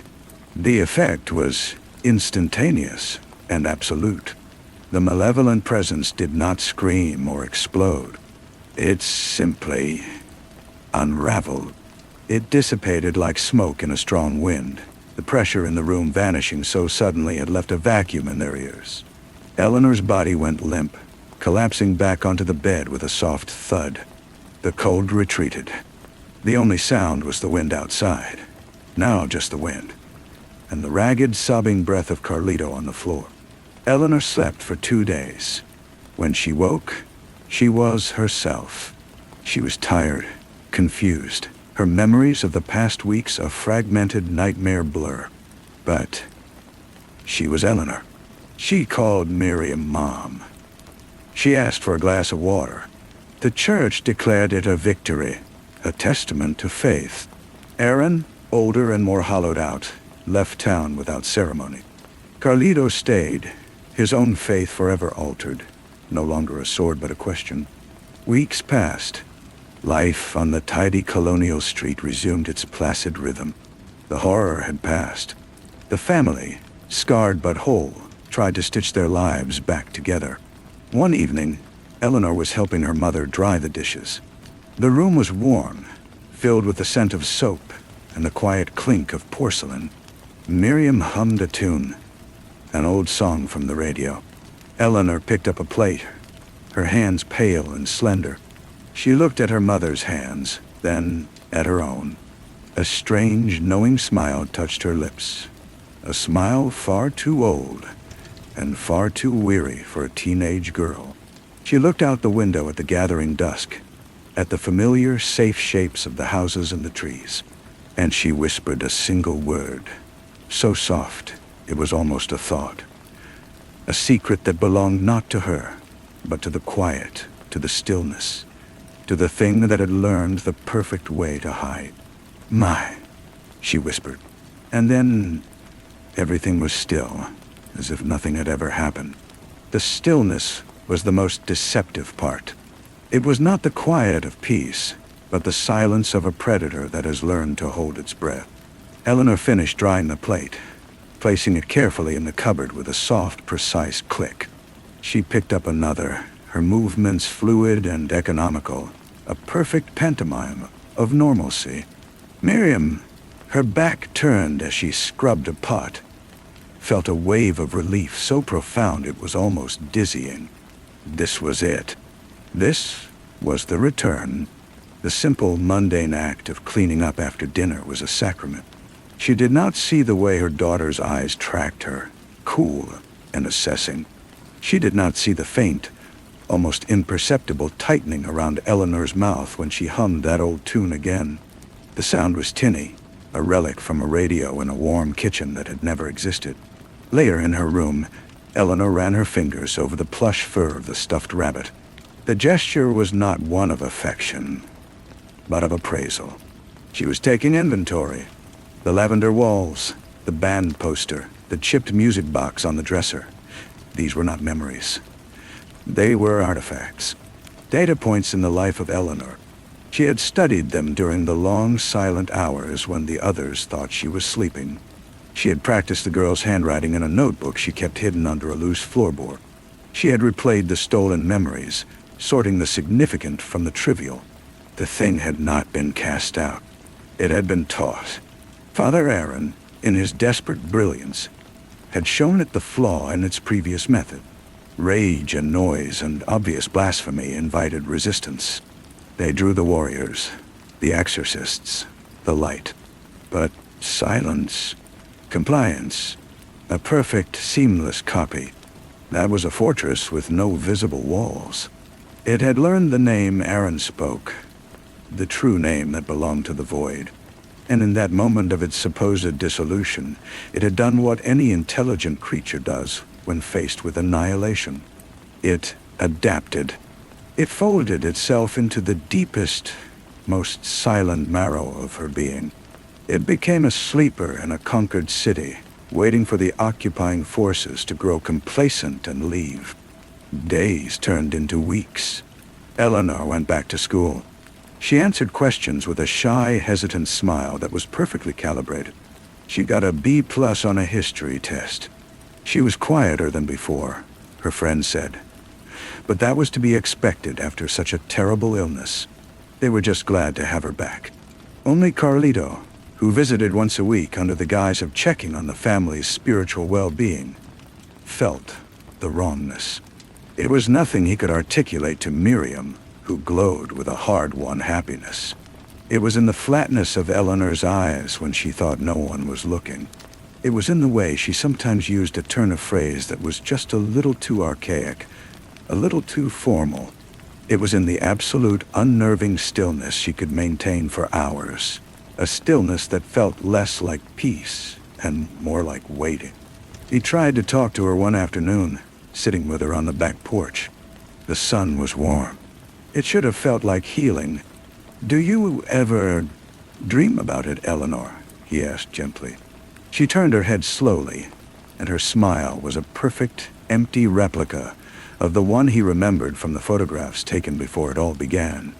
"Dream about what, Father?" The time you were sick." She looked out at the yard, at a robin pulling a worm from the earth. "It's all a bit foggy," she said, her voice light and pleasant. "Like a bad dream you forget by lunchtime." She paused, then added, "I'm just grateful to be home, to be with my mother." The words were right. The tone was right. but they landed in Carlito's soul with the weight of stones. He had been the one to call out to her, to remind her of the rabbit and the lavender walls. He had connected with the flicker of her true self. And now, looking into her eyes, he could no longer find it. Their connection was gone. The silence he had mistaken for recovery now felt like the deepest, most profound lie.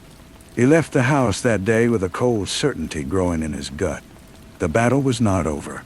It had not even truly begun. The war for Eleanor's soul had not been won on that screaming, chaotic night.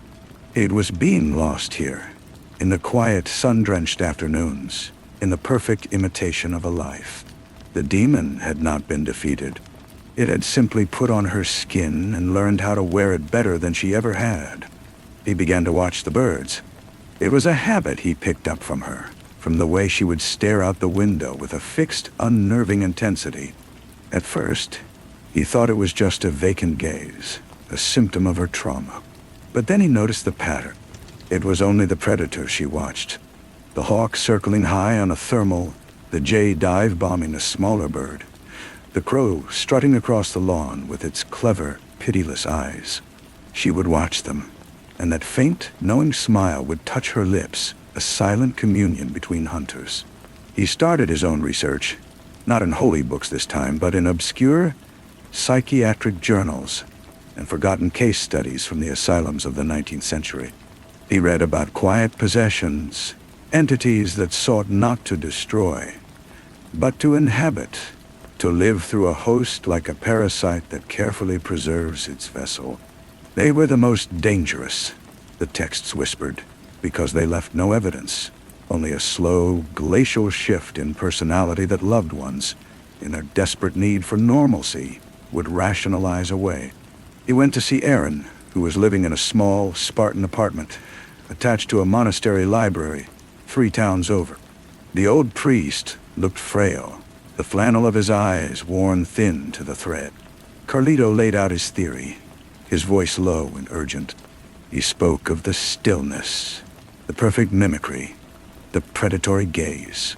Aaron listened, his gnarled hands resting on the table. When Carlito finished, he was silent for a long time. "I know," he said finally, his voice a dry rustle. "I have always known." Carlito felt the floor drop away. "What? Then why did we stop? Why did we declare a victory?"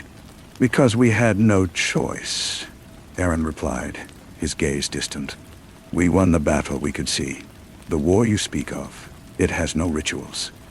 There is no prayer for a demon that has learned to pray. No exorcism for one that has become the soul it sought to devour." He looked at Carlito, his eyes full of a terrible, weary pity. "I gave the family their daughter back. I gave the church its victory. To do more, to pursue this shadow, would have only destroyed them with the truth. Some truths are too heavy for a human heart to carry." "But she is still in there," Carlito insisted, his voice cracking. "Eleanor is still in there, a prisoner." "Is she?" Aaron asked. "Or is what we call Eleanor just the last few embers of a fire that has already gone out? The thing you are watching now, that is the new fire. It has her warmth, her light, but the fuel is different." He leaned forward. "Let it go, Carlito. You will only destroy yourself." And he couldn't. The memory of the girl's single tear, a testament to a fight not yet lost, was a hook in his heart. He began to visit the house more frequently, inventing excuses. He brought over books he thought the old Eleanor would have liked. He asked about her friends, her classes, probing gently for a crack in the facade. She played her part flawlessly. She thanked him for the books with a polite, distant gratitude. She spoke of school and friends with a generic, scripted ease. But her eyes were always watching, calculating the threat he posed. The domestic peace of the house became a tense, unspoken duel. The breaking point came on a rainy Thursday. Miriam had gone to the store, leaving the two of them alone. Carlito, his nerves frayed, decided on a direct approach. He sat opposite Eleanor in the living room and said, "I know you're still there." She looked up from a magazine, her expression one of mild, benign confusion. "I'm sorry, Father. The real you. I know you're fighting. I can help you." She closed the magazine slowly, precisely. "Father Carlito," she said, her voice soft and reasonable. "I'm very tired. The doctor said I might have lingering confusion.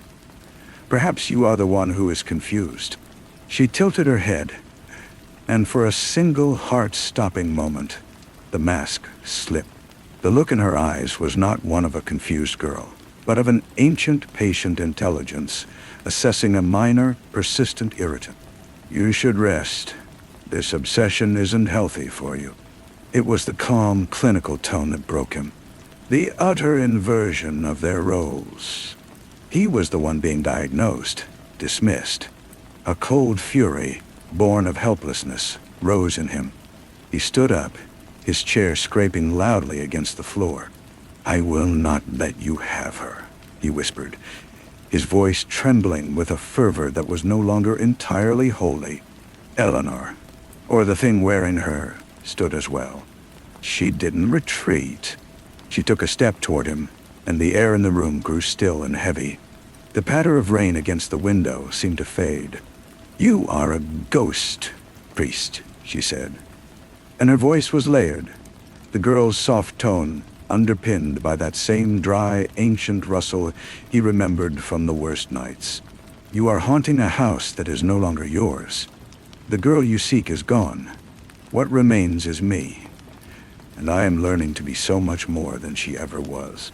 She smiled then, a genuine, terrifying smile of possession and power. "This is my home now." He stumbled back from her, from the absolute finality in those words. The front door opened, and Miriam came in, shaking rain from her umbrella. "My goodness, it's really coming down out there," she said, her voice a splash of normalcy that felt obscene. She looked between them, her smile faltering at the edges. "Is everything all right?" Eleanor's face had already rearranged itself into one of gentle concern. "Father Carlito wasn't feeling well," she said, her voice all soft innocence. "I think the weather is giving him a headache."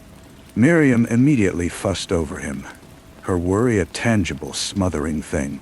"You work too hard, Father. You look pale. Let me get you some tea." He allowed himself to be led to the kitchen, his limbs moving like wood. He sat at the table, the formica cool beneath his palms, and watched as Eleanor helped her mother, moving with a quiet, efficient grace that was a perfect mockery of daughterly care. She was right. He was a ghost here. He was haunting a life that had moved on, a family that had chosen peace over truth. He drank the tea, the hot liquid doing nothing to warm the cold knot in his stomach. He made his excuses and left, walking out into the rain. It soaked through his clothes, but he barely felt it. Aaron's words echoed in his mind. Some truths are too heavy for a human heart to carry. He had thought the old priest was a coward. Now, he wondered if he was simply a realist. For a week, he did not visit. He tried to pray, but the words felt like ash in his mouth. His faith had been a tool, then a question, and now it felt like a useless, broken relic. He saw the family at Sunday Mass. Eleanor knelt and prayed with a devout sincerity that made his skin crawl. Miriam glowed with pride. They were a picture of redemption. He gave a sermon on the parable of the prodigal son, and his eyes met Eleanor's from the pulpit. She listened with a faint, attentive smile, and in that moment, he knew he had lost. He began to pack his few belongings. The diocese was offering him a new assignment, a quiet parish upstate. He had initially resisted, but now he saw the sense in it. He was becoming a problem, a reminder of something everyone wanted to forget. The night before he was due to leave, there was a soft knock on his door. He opened it to find Miriam, her face drawn and anxious in the porch light. "Father," she said, wringing her hands, "I'm sorry to bother you so late." "It's no bother," he said, stepping aside to let her in. "What is it?" She stood in the middle of his sparse living room, unable to sit. "It's probably nothing. It's just Eleanor." Carlito's heart clenched. "What about her?" "She's perfect," Miriam said, and the word was filled with a strange, new dread. "She does everything right. Her grades are better than ever. She helps with the chores without being asked. She remembers my birthday, her father's anniversary, things she used to forget." She looked at him, her eyes pleading for a denial he could not give. "But she doesn't laugh anymore, Father. Not really. It's like she studied how to be happy and is performing it. And sometimes at night, I hear her in her room. She's not crying. She's just talking. In a low, steady whisper. I can make out the words. It sounds like she's giving a report. It sounds like she's giving a report." Carlito felt a grim vindication settle over him, colder than despair. "Miriam," he said gently, "what do you want me to do?" "I don't know," she cried, her voice breaking. "Tell me I'm crazy. Tell me this is just what healing looks like. Please." He could not. He looked at her. This good woman who had been through hell and been given a beautifully wrapped counterfeit of heaven. And he knew the weight of the truth would crush her. Aaron had been right. "Grief takes many forms," he said, the lie tasting like bile. "And recovery is not a straight line. She has been through a profound trauma. Her stillness may be her mind's way of protecting itself. Give her time." Miriam searched his face, desperately looking for the certainty of the young priest who had first come to her door. She did not find it. She saw only a tired, defeated man. She nodded slowly, a terrible understanding dawning in her own eyes. She thanked him and left. Carlito finished his packing. The next morning he loaded his car under a clear, bright sky. As he was about to drive away, he saw her. Eleanor was standing on the sidewalk in front of her house, watching him. She was not smiling. She was not waving. She was simply observing his departure, a naturalist noting the migration of a defeated species. She lifted one hand, not in farewell, but in a slow, deliberate, final gesture of dismissal. Then she turned and walked back inside her home, closing the door behind her without a sound.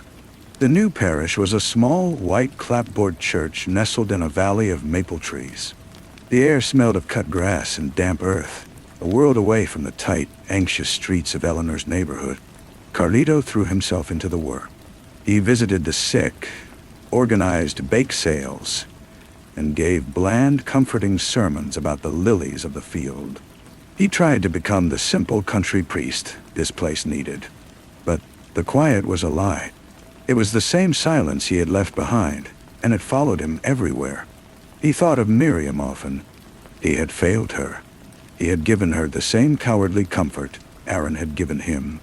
He had left her alone in a house with a perfectly crafted replica of her daughter, a creature that was learning, every day, how to be more human than any human could ever be. The thought of it whispering in the dark, compiling its reports, was an image that haunted his dreams. Months passed. The maples blazed with autumn fire, then shed their leaves, standing skeletal against a gray sky. One afternoon, sorting through a donation box of old books for the church rummage sale, he found it. Tucked between a water-stained cookbook and a paperback romance was a slim volume bound in faded green cloth. The title was stamped in flaking gold letters. A treatise on spiritual residue and the persistence of the soul fragment. His hands trembled as he opened it. The text was dense, academic, but one chapter heading made his breath catch. The Tenant and the Tenement, on cohabitation without expulsion. He read through the night. The author, a forgotten German theologian, argued that in cases of profound and clever possession, the original soul is not always evicted or destroyed. Sometimes it is merely suppressed, walled off in a deep, silent corner of its own consciousness. A pilot light, waiting for a draft of air. The entity, the tenant, builds a new life atop the ruins of the old. But the tenement, the original person, remains a silent witness. The text suggested that such a soul fragment could be reached, not through confrontation, but through resonance. A familiar scent, a forgotten melody, a specific, deeply personal trigger that the tenant, for all its study, could not fully comprehend because it had never truly felt it. Eleanor's tear, the one that had fallen during the exorcism when he had spoken of the rabbit.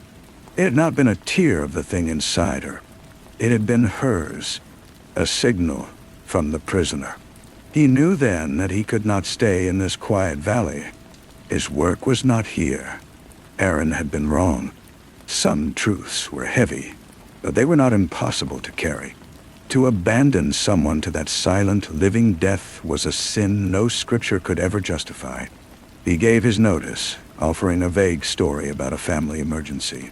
The parishioners were sad to see him go. He had been a good, quiet priest. He drove through the night, back toward the city, the green book lying on the passenger seat. He did not go to the diocese. He did not go to Aaron. He rented a cheap room in a building that overlooked the street where Miriam lived. He spent his days watching the house. He saw Eleanor leave for school, her walk a perfect imitation of a teenage girl's, but with an unnerving fluid economy. He saw Miriam come and go, her shoulders a little more stooped each time. He waited for his moment. It came on a Tuesday. Miriam left, pulling a small suitcase on wheels behind her.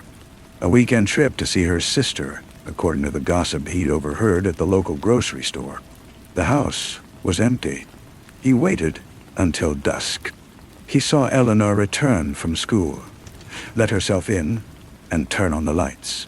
He took a deep breath, said a prayer that was more plea than piety, and left his room. In his pocket, he carried a small, cheap music box. It was not the one from her dresser. That one was chipped and played a tinkling version of a popular song. This one was new.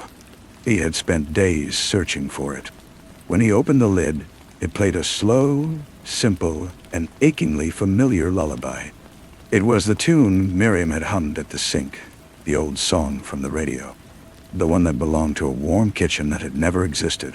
A ghost of a memory that was entirely, uniquely Eleanor's. He walked to the house and stood on the porch. He did not knock. He simply opened the music box and held it up to the door, the fragile melody spilling out into the twilight. He heard footsteps inside. They stopped on the other side of the door. He could feel her there, listening. The door did not open. But from the other side, through the wood, he heard a voice. It was not the calm, reasonable tone of the tenant, nor the layered, ancient rasp of the demon. It was a thread of sound, thin and frayed and desperate, a whisper from a deep, dark well. "Father," it said, "I'm still here." He stood frozen on the porch, the music box trembling in his hand. The tiny, plinking melody seemed to hang in the air, a fragile shield against the crushing silence that had followed that single, whispered confession. He had been right, all of it. The fire was not out. It was banked, smothered, but a single ember still glowed. He pressed his forehead against the cool wood of the door. "Eleanor," he breathed, his voice low and urgent. "I hear you. I'm here." A long pause. He could hear her shallow, ragged breathing on the other side. When she spoke again, the voice was strained, as if pushed through a throat full of broken glass. "It's so dark in here. It's always so dark. Hold on to my voice," he whispered. "Hold on to the music." The doorknob turned, not with the sharp, decisive motion of the thing that lived there, but with a slow, hesitant creak. The door swung inward a few inches. He saw one of her eyes, wide with terror, staring out from the crack. The other side of her face was hidden in the shadow of the hallway. "Help me," she mouthed, the sound barely audible. He stepped inside. The house was different. The oppressive, perfect order was still there, but it felt brittle, like a film stretched taut over a churning chaos. A vase of flowers on the hall table seemed to vibrate with a faint, almost imperceptible hum. Eleanor, the real Eleanor, shrank back from him, her body trembling violently. She was clutching her own arms, her nails digging into her skin. "It's waking up," she gasped. "It knows you're here. It knows I spoke." From deep within the house, a door slammed. The tremor ran through the floorboards. The single, exposed eye widened further in pure panic. "Run," she whispered. "It's too angry." Carlito stood his ground, his heart hammering against his ribs. This was not a battle of prayers and holy water. It was a rescue mission. "No," he said, his voice firm. "I'm not leaving you. We have to go, now." He reached for her hand. For a glorious second, her cold fingers touched his. Then her head snapped back as if struck by an invisible force. A low, guttural growl erupted from her throat, a sound that was utterly alien. Her body stiffened, and when she looked at him again, both eyes were open, and they were filled with a cold, reptilian fury. The tenant was back in control. "You," it hissed through her lips. "You persistent gnat." It took a step toward him, and the air grew thick and difficult to breathe. The music box in Carlito's hand suddenly screeched, the delicate mechanism twisting itself into a knot of metal. The melody died in a discordant whine. "You think you can steal from me?" It snarled, its voice layering, deepening. "This is my house. I built it. I polished it. It is perfect." "You built it on her bones," Carlito shot back, backing toward the open door. He had what he needed. He had proof of life. He could not win here, not alone in its stronghold. It laughed, a dry, scraping sound. "Bones are a foundation like any other. She is a fossil, a curiosity, and you are a grave robber." It lunged, not at him, but past him, slamming the front door shut with a force that shook the frame. The lock clicked, not with the turn of a key, but with a definitive, final sound, like a stone sealing a tomb. The hallway was plunged into a deep twilight. "You will not leave," it said, advancing on him. "You have disturbed my peace. You have agitated my property. Now you will stay, and you will learn the new silence." Carlito's mind raced. He had no rituals, no weapons. He had only the truth. He looked past the advancing thing, into the terrified eyes he knew were still watching from somewhere inside. He raised his voice, not in prayer, but in declaration. "Eleanor, I see you. I know you're there. I am coming back for you. Do you hear me? I am coming back." The thing wearing her skin screamed, a raw, furious sound of violation. It clapped its hands over its ears, not in pain, but in rage at the dissonance. "Be silent." In that moment of its distracted fury, Carlito acted.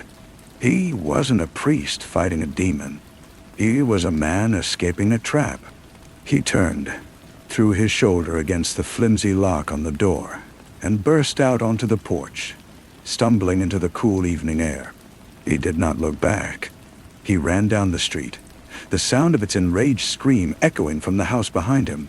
He did not stop until he was back in his rented room, his chest heaving. He leaned against the door. The image of her terrified eye burned onto his vision. He had not saved her. Not yet. But he had made contact. He had thrown a rope into the dark well, and she had grabbed it. The war was not over. It had just changed fronts. He was no longer an exorcist. He was an extractor. And he knew, with a certainty that chilled him to his soul, that he would need an army, not of priests, but of those who knew the weight of the truth. He had to find them. He had to tell Miriam everything. The quiet was over. The time for lies was done.